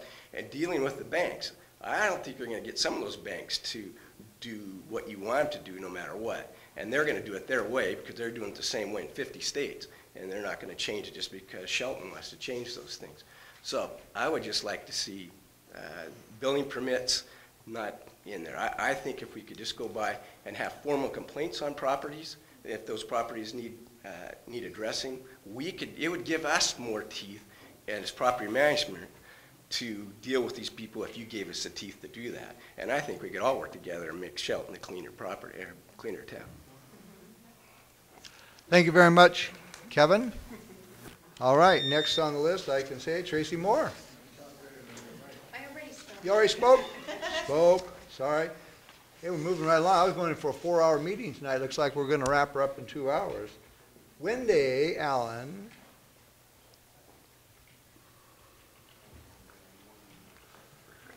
Wendy Allen, 1209 Fairmont Avenue. Commissioners, Mayor, thank you. I do also echo quite a bit of what was said, but I will go ahead and move forward anyway. We do desire to see our city improved, and like many of you, get to drive through the streets and see some places that you just want to look the other way every time you go by. So hopefully we have established a reputation of not being houses like that in our rentals, and our business has been able to help with that. And, you know, that's been really encouraging and fun to do because we do love our community and love to see it fixed up. I would like to caution also as far as it has been a really tough economy in the last 6 years. And, you know, from a personal standpoint, about 4 years ago, we probably had half of our units vacant at the same time. It took about 2 to 4 months to rent most of those. And in the past 2 years, I think I have had vacancies every month until this one, and we'll have a vacancy again next month, if not 2. So I do not want to raise my rents. We have about 4 years ago dropped them all considerably just to get those vacancies filled and have not raised them yet to where they were in the past. So, you know, and we have renters struggling to make those payments now. So I I do see both sides, but the sewer increases are just now taking effect, and there are some more to come, and we haven't even absorbed that one yet. So that's where I'm asking you to tread carefully. Do I want some of this ordinance to go through? Yes, I would love to see you have a little bit more teeth in some of the messes out there. Do I think maybe we should take a step back on the business license portion and the inspection portion? There are so many things to consider with that. I think that could take a significant more amount of time than some of these other things that you already discussed. So I would maybe request that you would remove that portion, even if for a season, so we can really look at that, and maybe you can attach it later, maybe you can do a separate ordinance, so we can really take the time. There's so many ways we could go. I'd like to see it done right the first time and done well the first time. Thank you. Thank you. Next is Joseph O'Connor. I believe I've got that correct.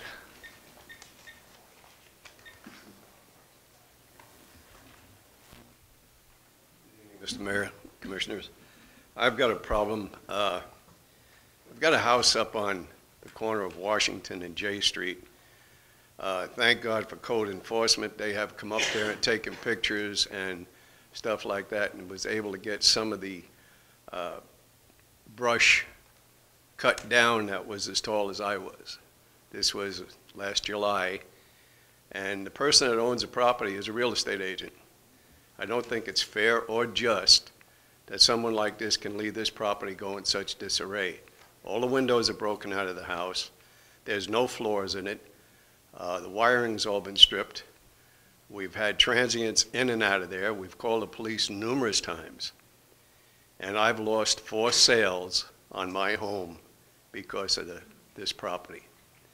And I don't think that that's right. I think something should be done.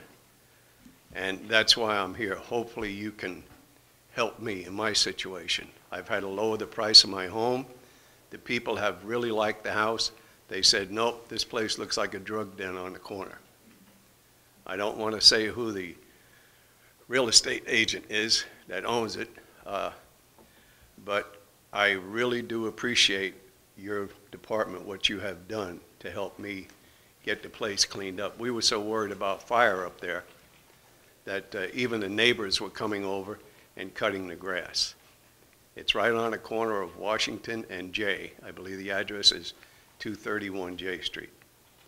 And I'm just hoping that maybe something can be done to either get this house demolished, or because I'm in a bad spot. So I thank you very much for your time and your trouble. Thank you very much for your comments. And I would let you know before you go that we are the reason we're talking about this is because we are very concerned with the condition of the city. We are very concerned with vacant houses. And we are, I think, going to move forward pretty aggressively. We've already started with the abatement process.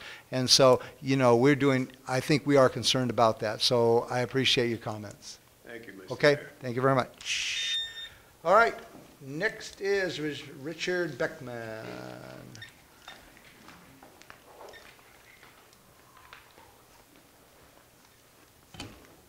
Hi, my name's Richard Beckman. Thank you, Mayor, Commissioners. Thanks for your hard work. But I do have to speak against the permit issue. I feel that it will negatively affect property values, and the cost will be passed on to tenants. And you're already raising sewer and water fees, and that cost is going to trickle down. There's a trickle-down effect, there always is. We need more of a recovery than we do regulation. And there's a great book out there called The Tipping Point, and there's always a tipping point to everything where things are going to tip and get better or worse, and it's tough to say what that's going to be.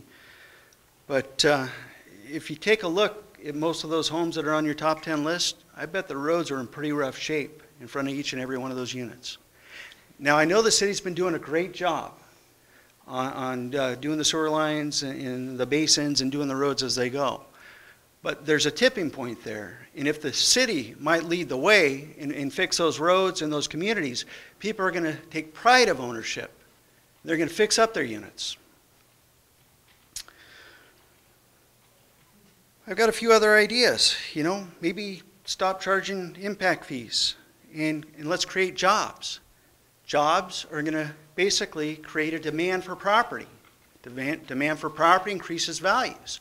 These delinquent properties will go away because investors are going to come into the marketplace. It's going to be a good buy. They're going to buy, they're going to fix these things up. That's another option. How about rewarding companies, rewarding property owners? You know, instead of maybe regulating us, say, hey, we're going to give you a $100 tax break because you're taking care of your property. I know that's a whole different thought for you guys. Let's regulate, but let's think about rewarding and bringing people into the community, both jobs and rental owners. So roads, jobs, rewards. The real estate market will take care of itself if those things happen. Now, Steve, I want to talk about a few things that you were talking about here as well. You're talking about the safety issues, the doors, the windows. Property managers, we do walkthroughs in our units 30 days after we place a unit and then every quarter. And we're looking for doors and windows and making sure there's access in and out. If somebody has a basement and the window's this high, we're not going to rent that out and make that a bedroom. We're checking for carbon monoxide and smoke detectors. We're doing a really good job of it. And we've got, you know, Section 8, we've got the homeless shelter, they're doing inspections. In fact, I had a guy in my office today that got so mad at me, he left. I'm hurrying. And ran out of the office because we do so many inspections. We do inspections. Section 8 does inspections. Everybody is. The quality of life. Again, if we create jobs, if we reward everybody, it's going to create a great economy. People are going to want to come here. They're going to buy these homes. And that home on Ridge Road, the guy passed away, and the daughter's taking care of that unit. And yeah, they aren't doing a great job. And that's a very small number of the units because a lot of these properties in this area are being taken care of. And I've been on task force in the past, and I served on one all summer long a few years ago, and we did a lot of great work. But I'll tell you what, this doesn't need to go to a task force. This needs to stop right here, right now. It's just, I can't speak enough against it. And as for foreclosures, how many foreclosures right now are in bad shape in this area? Can you tell me that? Okay, I work personally for Chase, and they're taking those properties back and listing those properties. They have people go in, we serve, we evict, we do what we need to do. I don't know if that's a place you need to put your fingers, honestly. I don't think we need any more regulation. I really don't. All right. All right. Time. And I think I support gotta 5. do it. I might support 5. I'm on you there. All right. Thank you very much, Sir. Pam Slaughterhoff. Thank you. Thank you. Mr. Beckman. Sorry for pointing. That's all right. That's all right. Good evening, and thank you for letting us speak this evening. I would like to go on record again also as being opposed to the business license and the annual inspections. I think that's an invasion of privacy of people who pay rent. They deserve the same privacy as we do that own our own homes, and for them to be subject to random inspections, I believe, is not fair or just or the American way. There are already tools in place for homes that are in bad shape. You can inspect, you can condemn, you can make a landlord repair or force them to abandon and tear that home down. I do support you in that piece. If a home is unsafe, I have no problem with you condemning it and forcing the landlord to tear it down. I also have a complaint. I built a nice triplex up between 9th and 10th and Coda, and the property adjacent to me is an absolute garbage dump. And I have complained multiple times to the city to clean it up because it does negatively impact the property that I own and have invested greatly in. And I would support you in yard cleanup, in trash cleanup. You do need more rules. You do need, I hate to say rules, you do need a way to enforce that to clean up. And again, I just go opposed to the requirement for building licenses. I think the whole business license, where does that stop? Do you owe state B&O tax? Do you owe, that's a huge issue, and I think you're biting off more than we can handle. Thank you. Thank you very much, Pam. All right, we're getting down to the last few people, and it looks like, is that Jenny Brush? Jenny Brush? That's right. Forgive me if I don't pronounce names correctly. I also oppose. To me, it's another big brother watching you. I'm a very private person. I take care of my rentals. I take care of the problems. Sometimes I might have to wait periods of time for money sources to come in, but I identify what's important. Maybe we could have other things, like maybe there could be a rental owner pool where we could use each other's resources maybe to help our rentals, or maybe pull together and help somebody that's struggling. But I think there's better ways to do things, and I fear that once you get your foot into my house and you're going to start telling me that I need to do this and that, and it's going to be your opinion versus my opinion, or maybe there's personality conflicts that also could come into it. I just think that you could then start asking more than what is necessary, and I just think there's a better way. If you do go on with your task force, I think rental owners need to be a part of that task force. Thank you. All right. Thank you very much. And now, Rose Nye, it's your opportunity. Sorry, put you were written down on the bottom of the list here, and then we have a little bit more time here. So if you have something you'd like to say tonight. Well, I don't think we need any more paperwork. When we start renting houses 50 years ago, we did it with a handshake. Now we have a stack of papers. Doesn't help us a lot, but what we need help with is landlords, some way to protect the landlords from some of the abuse that happens to properties when you do rent. And what do you do? For a couple examples, the water bills. If you have a PUD hookup and the tenant doesn't pay, they cut their power off. The city says, oh no, it's the landlord's problem. And you go in and you say, but they're letting the bill run up. They go in, they pay $25, the penalty, the fee, they can have the power. The water bill goes up, it goes up, it goes up. You're trying to encourage them to take care of the place, you're trying to provide a house for them, and then when you go in and you try to enforce, they turn the light off on you and slam the door in your face and turn the light out on you on the porch, leave you in the dark. They have more rights than the landlords do. And I've seen in the neighborhood where we have a rental house, there was a beautiful house, probably one of the prettiest little houses in town, and the people sold it. They said they can't even stand to look at it. It has been destroyed so bad by renters that, old tires in the front yard, wood, garbage, lawn is gone, wood stacked on the front porch. I think we need to enforce, and that's right next to the school, right off 7th Street, that used to be zoned as commercial. And we paid taxes on it as commercial property for years, and then they reduced it to residential. And it's tragic, and that's right in our downtown.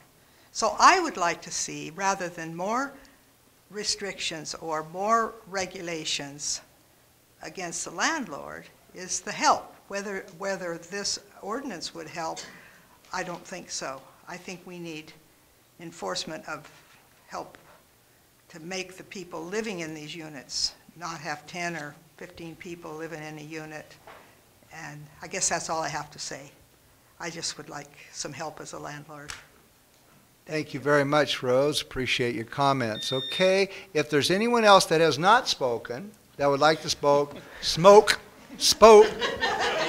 Okay, Tom Davis, you're last on my list. I got your name down, buddy. We're going to give you the last statement, but you need to sign in. So, can we just use that other sheet there and have them sign? Well, there's no room. Do it on the back. Do it on the back? Oh, okay. By the way, this is our acting city administrator, Vicki Look tonight for this wonderful meeting, and so let's give her a round of applause, could we please? She's done a wonderful job. Wonderful job. Okay. So now you got to get those people signed up. Looks like Forrest Cooper, Kathy Geis. Tom, I'm saving you for last, buddy, so okay, but it's still 3 minutes.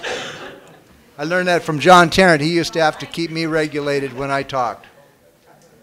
I wasn't going to talk, but I Well, have go ahead. to. Come on. I can't help myself. We're having fun now. So I'm Kathy Geist. Hi, some of you know me. So I was the first code enforcement officer with the city, and that was, gosh, 25 years ago. We didn't have code enforcement until then, and I was very excited to do the job. We needed it. We needed it desperately back then. We made a lot of differences because of the economy, I think, maybe, partly. We need it, again, desperately within the city. We are on a trend to revitalization. I really believe that. And it starts with commercial, and then it goes into residential.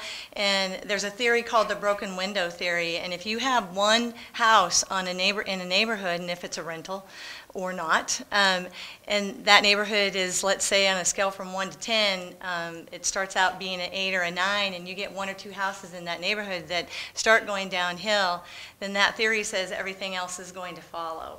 And it does. But it goes the opposite way too. If you start fixing properties up, then people follow suit.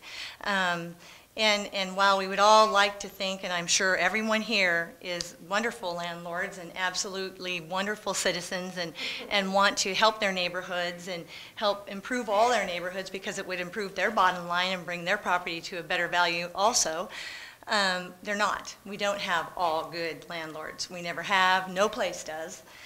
We have landlords that want to just drain every penny out of a piece of property without ever putting a penny back in and then possibly walk away. So we do need to deal with that, and if the city doesn't have the tools that they need to do that quickly and easily and efficiently, then we need to really encourage that they be able to be given the tools they need to do their job.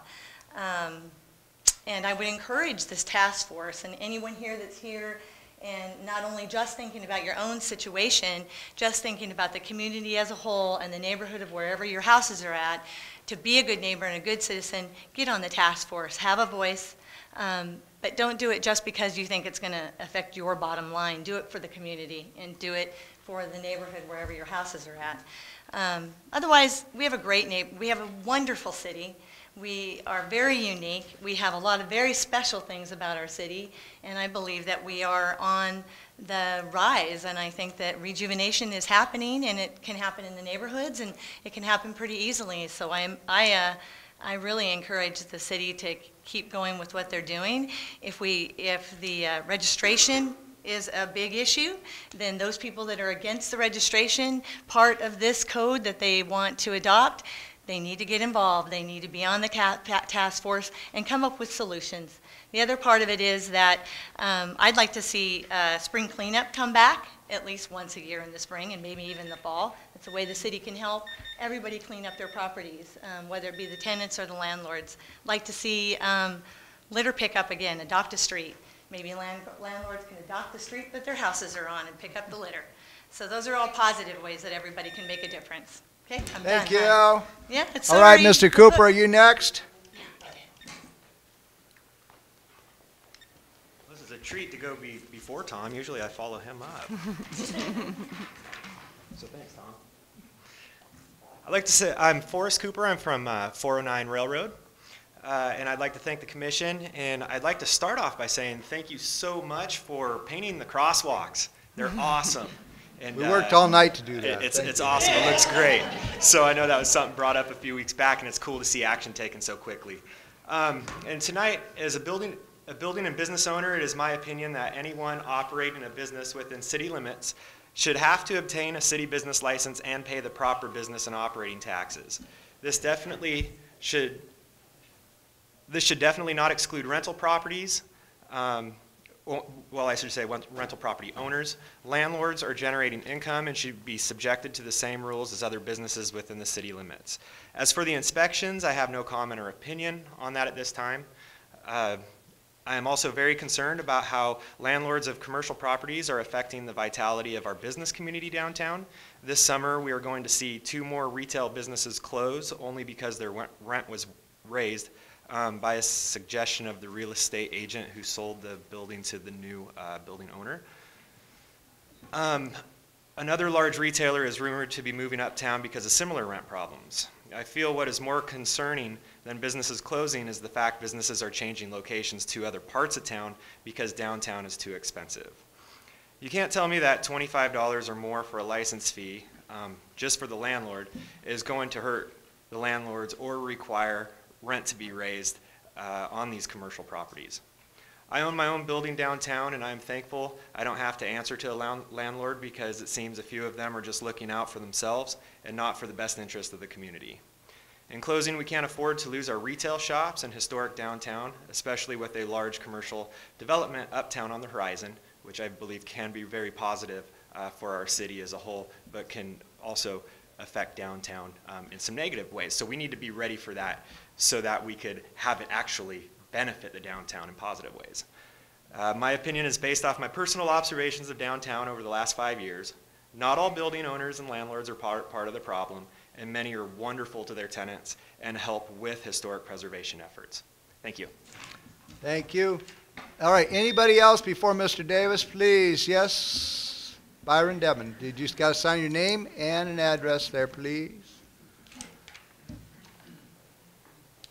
I oppose the rental fee or business and occupation tax, which will be, because you'll start it out at 25, and if you don't know what the cost of this project's going to be, maybe it'll end up 500 per unit per year. Until you figure out actual cost on how to proceed ahead and implement this plan and the exact cost of it, I think we should pull our horns in and study this with a little more diligence and see what Pierce County does. Now, another, in regards to some of these rental places that have gone to the dogs, it only takes one tenant to cause about $2,000 to $3,000 damage in a month or two. I wish the city would be looking at ways to help the rental owners, such as when they decide to cut off their garbage, you cut off their water at the same time, so the rental guy doesn't come there after 2 or 3 months and have $600 worth of garbage to haul off. That should be a clue something's going wrong. And again, another way to help the rental owner would be to track the deadbeats who don't pay their water bill rather than just call the landowner and say, hey, you owe $500. Well, that could be the cost of paint to upgrade the interior. So when you take money away from the landowner, you're depreciating the amount that he can do to fix it up.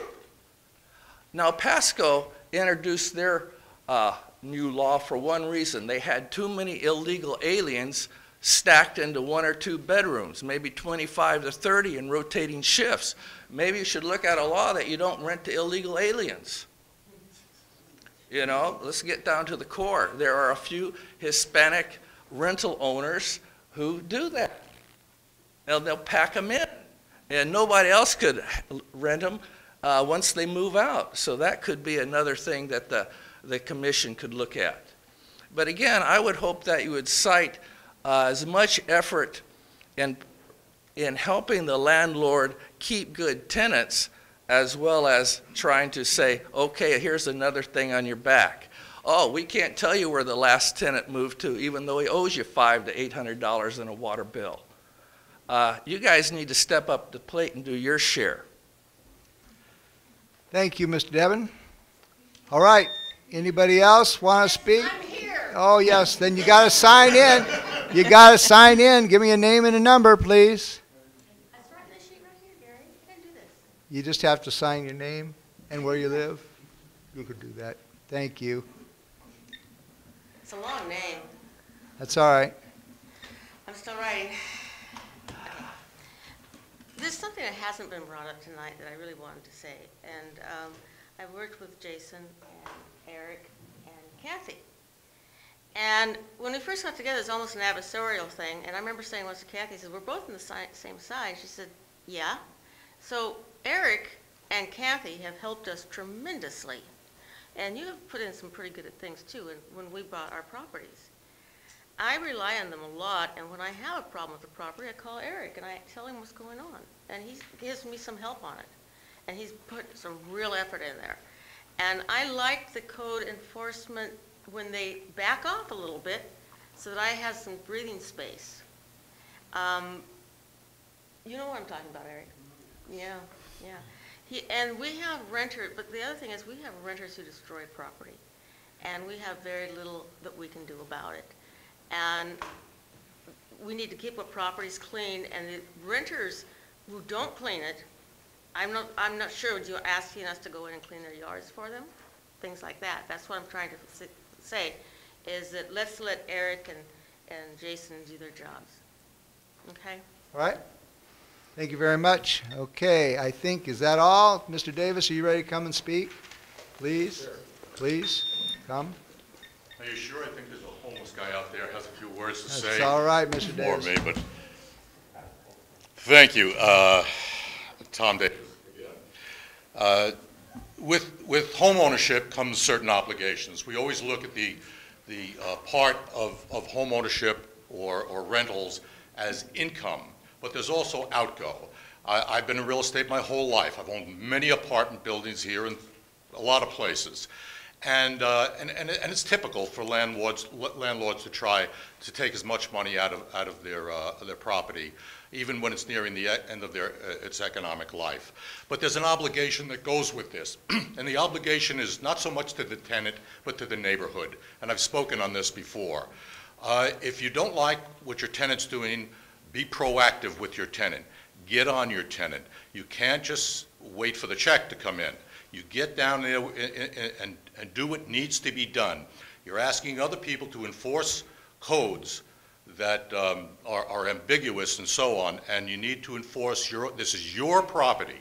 You own it, and we all own a piece of it too.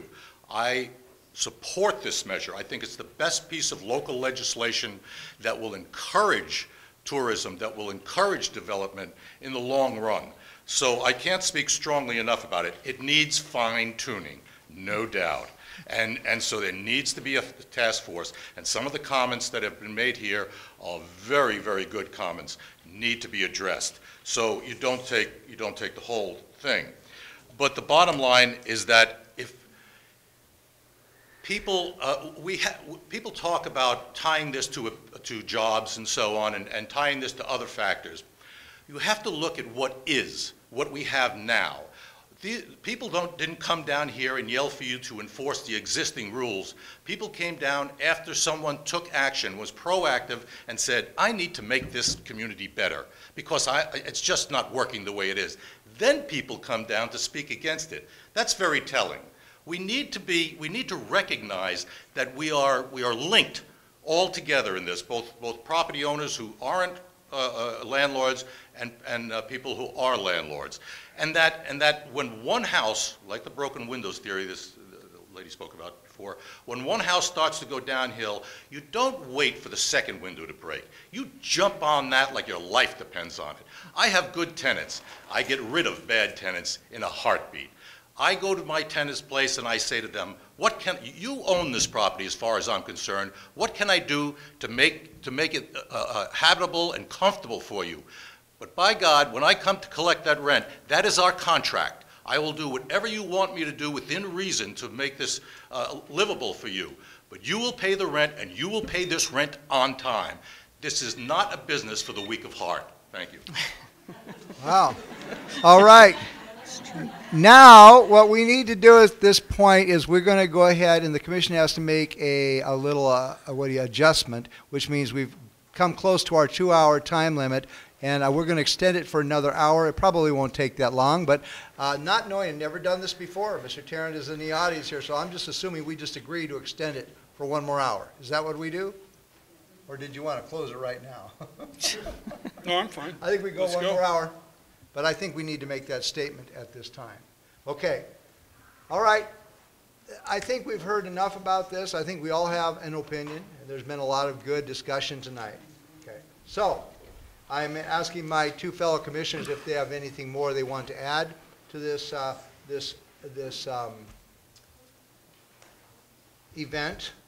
I guess after an hour of public comment, my mind is starting to lose a little bit. Commissioner Ponell, do you have something you wanted to add? I do have a quick comment. It concerns me, at the risk of sounding upset that all these folks are here, I'm not. I'm delighted that you're here, and I'm delighted to hear all of your comments. What concerns me is that I think this was another case of something getting blown way out of proportion. This was a discussion that we had for about 10 minutes, about a month ago, about some possibilities of something that might work, and apparently it was presented as a done deal. It is very far from a done deal, and if you leave here tonight with anything, I hope you take that with you. This is not something that we're going to turn around tomorrow and impose on you. We haven't really even had a chance to talk about it amongst ourselves. And it concerns me that things like that get out into the public, and all of a sudden everybody is up in arms and assumes that we're going to cram this down your throat. We are not. We never have been in the business of doing that. I appreciate all your comments. I agree with 90% of them. I always have agreed with 90% of them. And so to be confronted in a way that makes it sound like we're up here imposing our will upon you is very far from the truth. We are in the business of working with you and coming up with a way to make this a better city. And I think if we all keep that in mind and not turn it into an adversarial type thing, I think we will serve each other well, and we will accomplish what we need to accomplish. So I hope that you go away with that idea.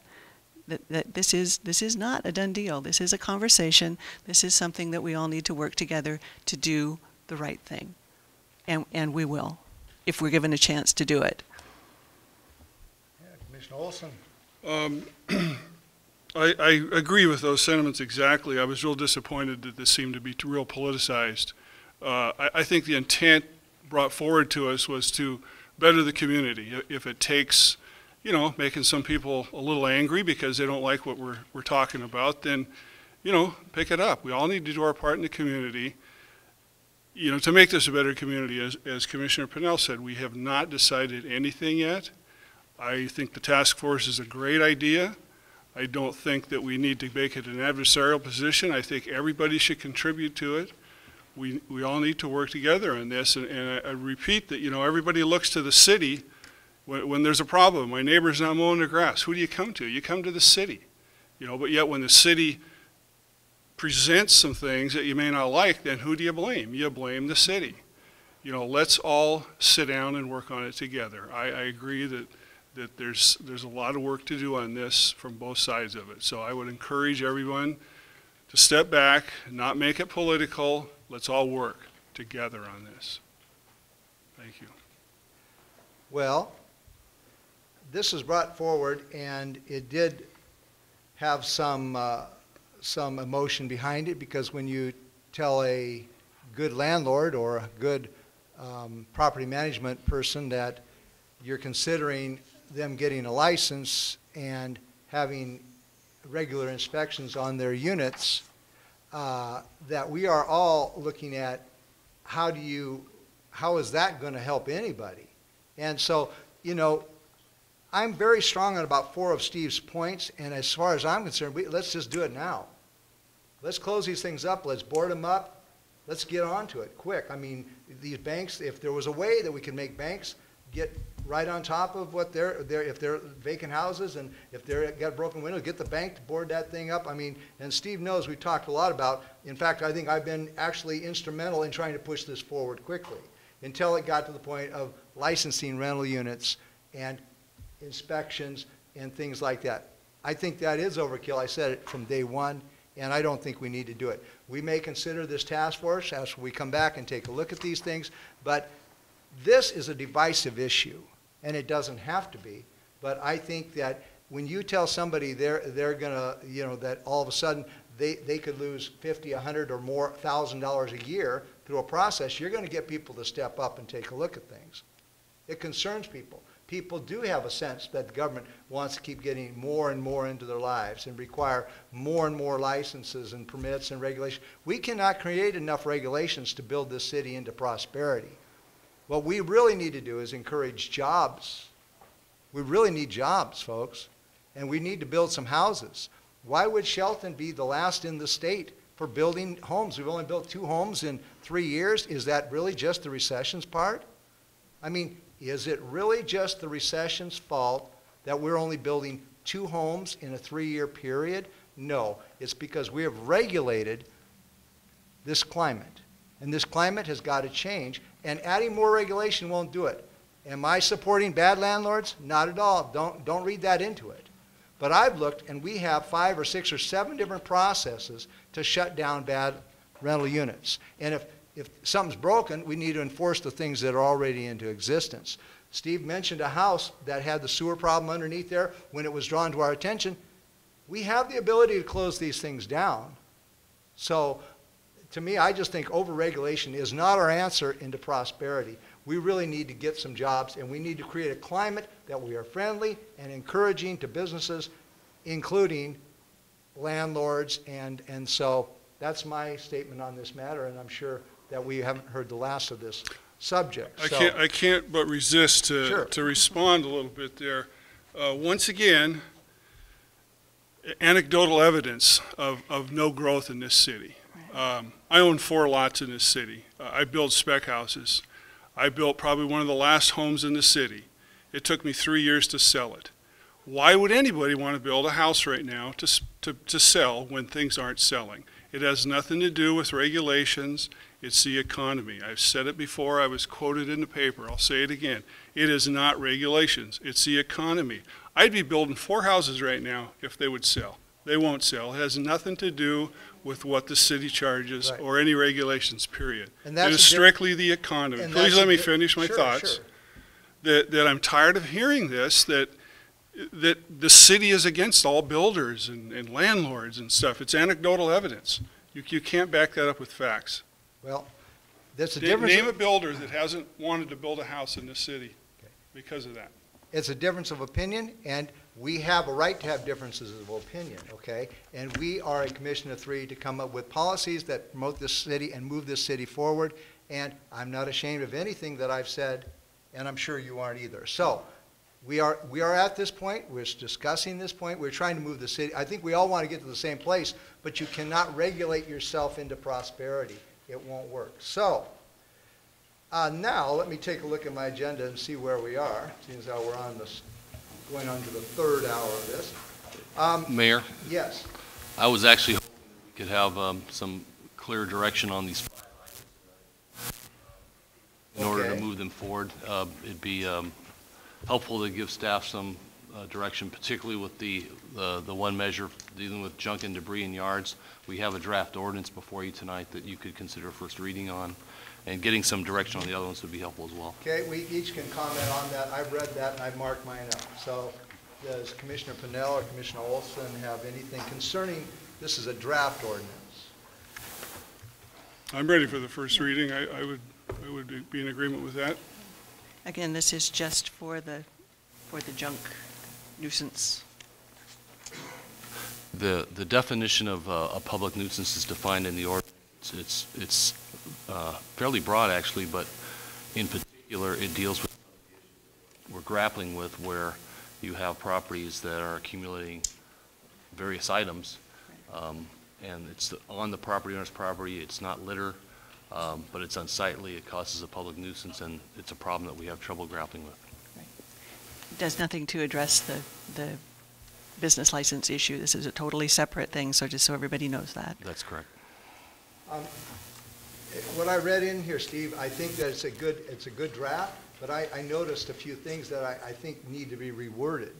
For example, if you take a look at under item, I guess, section A, and then item number 5, you're talking about some nuisance vegetation, including toxic weeds.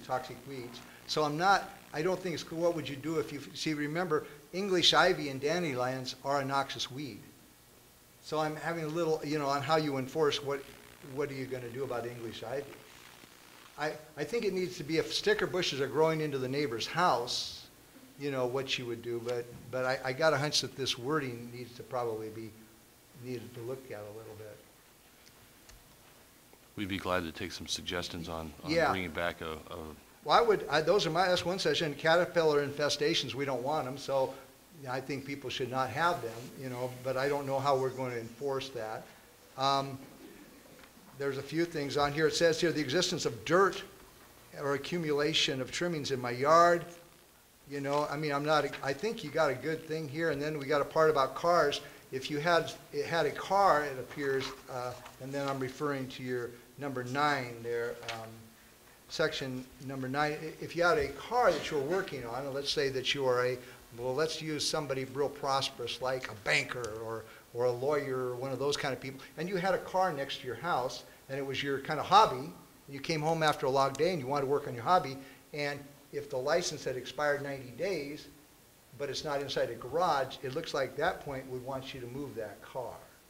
So I kind of think that we ought to, you know, say the guy's got 5 cars, well, obviously 5's too many. I mean, if he's got that big of a hobby, maybe he needs a shop. But I just see a number of things in there, you know, with English ivy, dandelions, you know.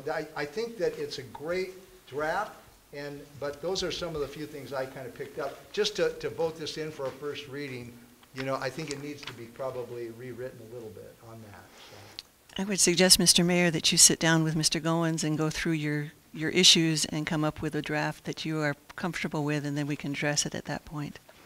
Oh, that's a good suggestion. Yeah, I don't, what do you think about that? I like it as it's written. I think it's very, very obvious what he's talking about when he says all nuisance vegetation. That covers nuisance vegetation. Sure, if you've got English ivy growing in your yard as landscaping and it's controlled, that's not a nuisance. I don't think we mean to go in and start being, you know, plant police all over town, you know, for what people are growing as landscaping material. I like the draft as it is. Okay, so we have I don't think maybe 2 of us are quite ready to sign in on first yet. So I would be happy to meet with you, Steve, and we can talk about it and look at that. I think it's good. I think it's great, but we got to figure out if we're going to make people cut their English ivy or their dandelions, if they have dandelions. I think those things, I'm not sure that I'm comfortable with the way that's written. Again, this should have been addressed before this discussion.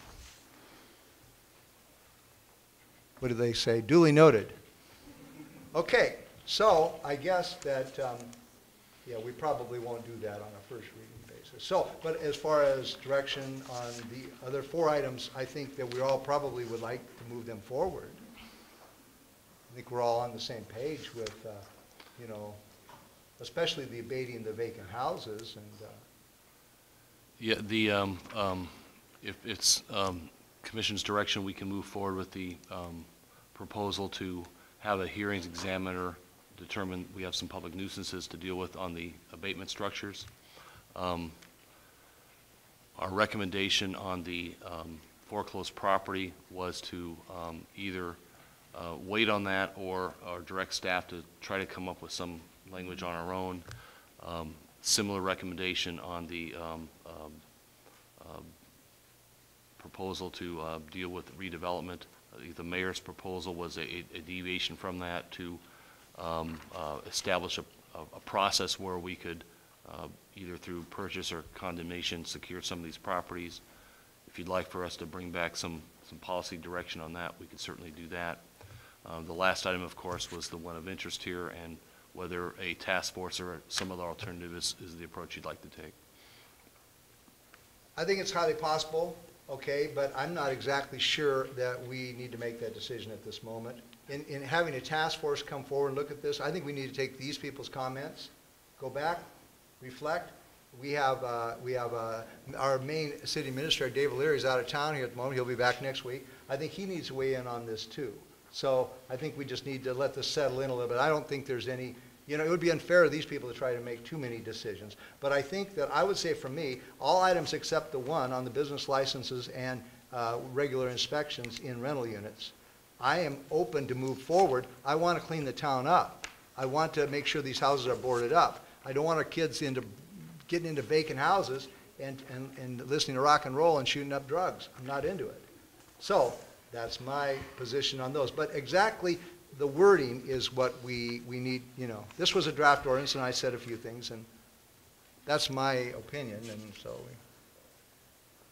Yeah, I'm ready to move forward with the task force. I agree that you've gotten plenty of information tonight to move forward with some, bring us back some proposals on how you'd like to go forward. I don't know that we need to have another open meeting on whether to have a task force or not.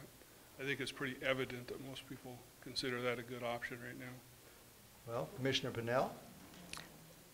I agree. I think it would probably be a good idea to wait and see what Pierce County does on that issue. We just don't have enough information on that, and as has been mentioned, the banks are a little difficult to deal with that at some time. But the others, I'm okay to go ahead with, and just bring us some more information. I think we need to think about this a little bit. I mean, this is big stuff, you know. Why would we rush into anything, you know, that's major? So.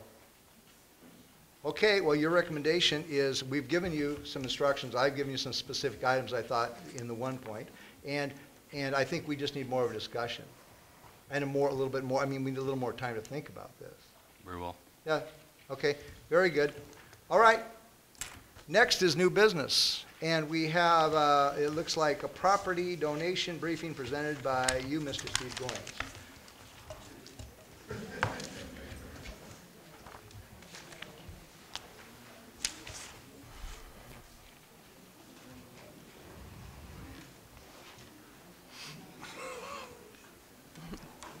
I lost my pen.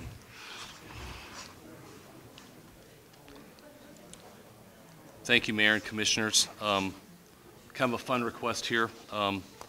This property is what's being proposed here is a donation of property. And in this case, this is a property that was actually on our abatement list, and it was owned by Wells Fargo Bank through foreclosure. They became familiar with the property and pursued the cost of demolition, and through the course of action, contacted the city and asked if we were interested in receiving the property through a donation. Their objective was to make sure that the property was utilized for some sort of low-income housing opportunity, and they, I guess, have a program that does just that, and often make properties available to builders that provide that type of housing. We responded basically and said, yes, we're interested. We'd like to take this to our commission, get some discussion with the commission before we commit to that, so we need a little time. And second, we, as a city, believe that while we agree with your objectives, there may be a higher and better purpose for this site than even housing, and we'd just like to have the ability to consider that during the process. And they were okay with both of those considerations. So really, we're asking for, I guess, concurrence from the commission to allow myself and Dave to proceed with the process to complete the donation. We will consider this for donation for low-income housing, and we would certainly bring that back to the commission at some future time. I think we'd first like to look at what opportunities the property has in other ways, and ensure that the property is viable for development. This area in particular has some soil considerations that are a concern, and we'd like to make sure that it makes sense to be housing before we commit it to that purpose. But we have policies in place that we would follow in this process, and really that's the sum of this request tonight. Move forward. I mean, that would be my recommendation. Yeah, that was my thought on it, was the consideration that it may not be a real good building site, but if we could get it for other purposes, I think it's a great deal. I guess my only question would be, why would Wells Fargo Bank donate it to the city and not do this themselves? What's the reasoning behind that? I didn't ask them why they were doing this, but I guess they can write it off. So there is some benefit on their books. They're getting the properties off their books, which I know is of interest to these banks. I can speculate. I know that properties like this can end up on the market for quite some time, and I think they're trying to move properties, and they saw this as an opportunity to do something positive for the community. Okay, and it doesn't encumber us in any way? They are covering all of the closing costs, paying the taxes current, all those types of costs they would incur. Okay. plus removing the structure. The structure has already been They've already removed. done that. Okay.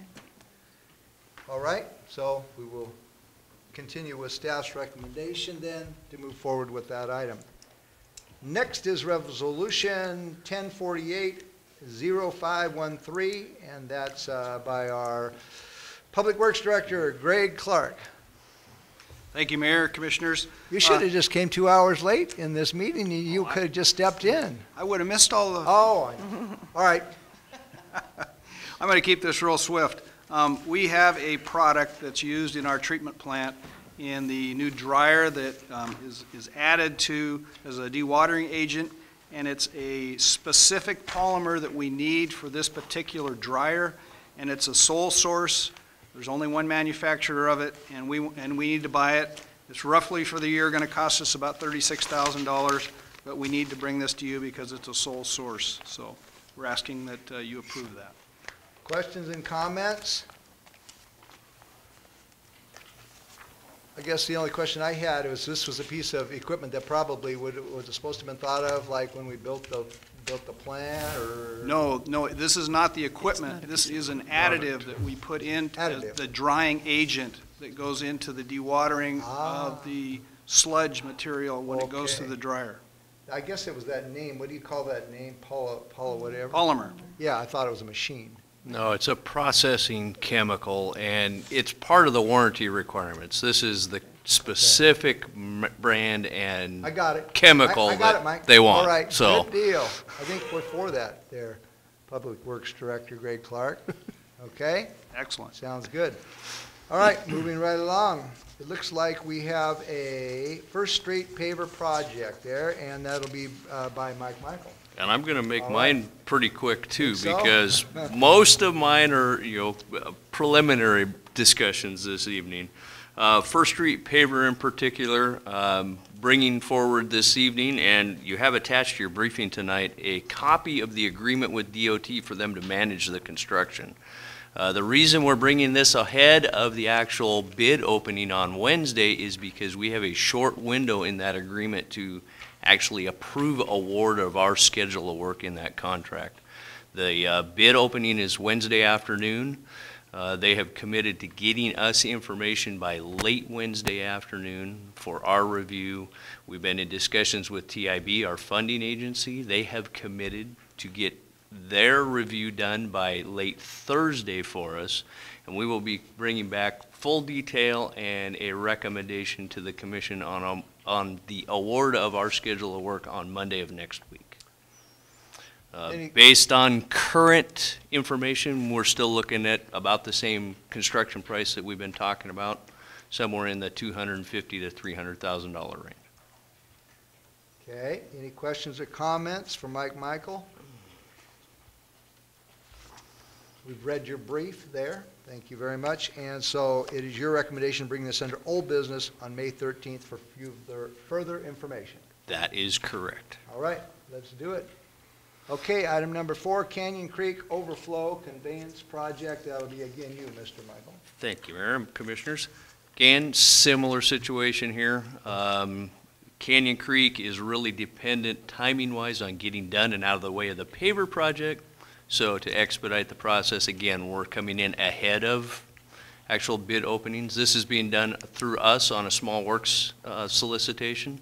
The actual bid documents went out last Friday late afternoon to all the contractors that were eligible to receive it.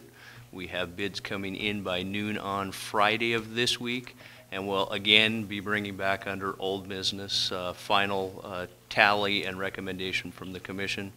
Again, this is another one still right in the range that we've been talking about. The last estimate we prepared on this one was for $275,000. Again, right in the basic range that we've been talking for about 2.5 months now on this project. Any questions or comments for Mr. Michael? We've been talking a lot about that Canyon Creek experience, and it would be good to see that nice dry neighborhood. And so it's cost a lot of money, and I think it was the right thing to do. And there's, what do you call, a ray of sunshine in that area. Okay. We're getting there. So I think what we'll do is follow your recommendation, bring this back under old business for further information on May 13th. All right, item number 5, wastewater treatment plant project corrections and enhancements again, City Engineer Mike Michael. All right, this one I'm going to take a little bit of extra time on. Treatment plant project, major upgrades that we've done down there that are really improving the environment. Throughout the course of the design and project, we've taken components out, realized we've had funding, we've come and talked to the commission as things have come up, and there's a whole laundry list of things that we took out of the original design because we were concerned about money, additional enhancements we've realized over time building the project. All of these we brought back to the commission for ongoing approvals, as well as discussions with USDA as far as their eligibility for the funding. And in particular, the attachments I have are those communications back and forth between myself, our design team, and Dave Donnell at USDA. You can see the list in the briefing report here. Some of these are quite broad categories of work, have specific components that still need to be designed. But given the time frame, Public Works Director and I decided it made a lot of sense to come back to the commission. One, we don't have all of the original commissioners now that approve some of these items, so bring this back in front of you, show you the list again, and give you an opportunity to reaffirm or not the desire to continue on with these enhancements and add-backs for the treatment plant. So at this point, our recommendation is to reaffirm the previous decisions of this and the previous commission and direct staff to proceed with the appropriate design and construction contracting needed to accomplish these things. And it's important to remind everybody that this does not increase the cost of the project. This is taken care of with grant funding, the majority is. Yes, this would all be grant funded work. We have approximately $3.5 to $4 million of the funding package for USDA remaining. And this would all come out of that funding package, which at this point is all grant money. And remind folks too that first one on that list is paving Fairmont Avenue, which I don't think anybody thought would happen in our lifetime. This is so true. It's a good thing to get that done. And actually, that one is on the list at the recommendation of Dave Donnell from USDA. Due to some confusions with early conversations, he had approved that under Basin 5, which would have been partly loan funded. Right. It was going to be all loan funded, and he gave us an option to pull that work out, rebid it as a separate contract, and get it eligible under the grant funding. So kudos to Dave on that one. Well, I do want to commend you and your department, your group, for the huge task of this wastewater treatment plant. And if there's anything, if we get out of this recession, which we're still in, and if we start growing, and if we start other projects, this infrastructure was needed, and it was the right decision at the right time for the past commission to do, and we are picking up and trying to finish that situation off. And so when we get growth, which we will have a nice facility to last us for many, many, many years. But next month we will get our first bill. And it doesn't come free, even though this has been included. It costs a lot of money to build these things. So anyway, I think that we are ready to move forward with the obligations and the earlier discussions that we made. Okay? All right? Sounds good. Administration report, a lengthy report, I hope. Oh. Yeah, Canyon Creek. Oh, Mike Michaels, you're on again. I'm on again. One more. I keep looking for another engineer, but you're it. And this one's going to be really short too. So actually, real quick, I'm going to hand out a draft document here.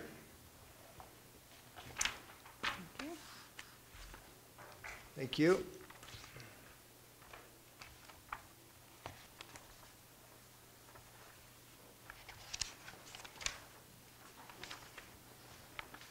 So the Canyon Creek conveyance that we just talked about actually was an early action item that came out of this report, actually the process that ended up with this report that I just handed out. Back in January of 2012, February 2012, we contracted with a team including OTAC, engineering and parametrics to evaluate the flooding issues in the Canyon Creek area. The fruit of that contract, that planning effort, was to be this document with some recommended projects, including some early action projects, which, one, the dredging we've already completed, and two, the conveyance project we're starting here shortly. What you have before you this evening is the draft report for review, and we're going to do something along the lines of what Jason did and do kind of an extended public involvement process here. Tonight really is just the kickoff to get it out in open, that it's available. Tomorrow morning sometime, the document will be available on the front of our website. This Thursday, there's a typical, more formalized open house going to be held here at the city to come in, get a little presentation on what came out of the planning effort. Look at some maps. I have one of the main maps I put out in the foyer this evening for people to look at if they wanted to. And then we're going to follow that on with two less formal, more of a drop-in type meeting. Locations haven't been set, but keep an eye on the website, and we'll make sure at appropriate commission meetings we get those out. About a 6 to 8 week total period of time, at which time we will bring back to the commission comments that come out of the open house and these two, what we're calling coffee shop meetings, for a recommendation on final action on adopting this draft basin plan. All right. Mike, when did you say that first one was? That would be this Thursday at 5:30 here in the Civic Center.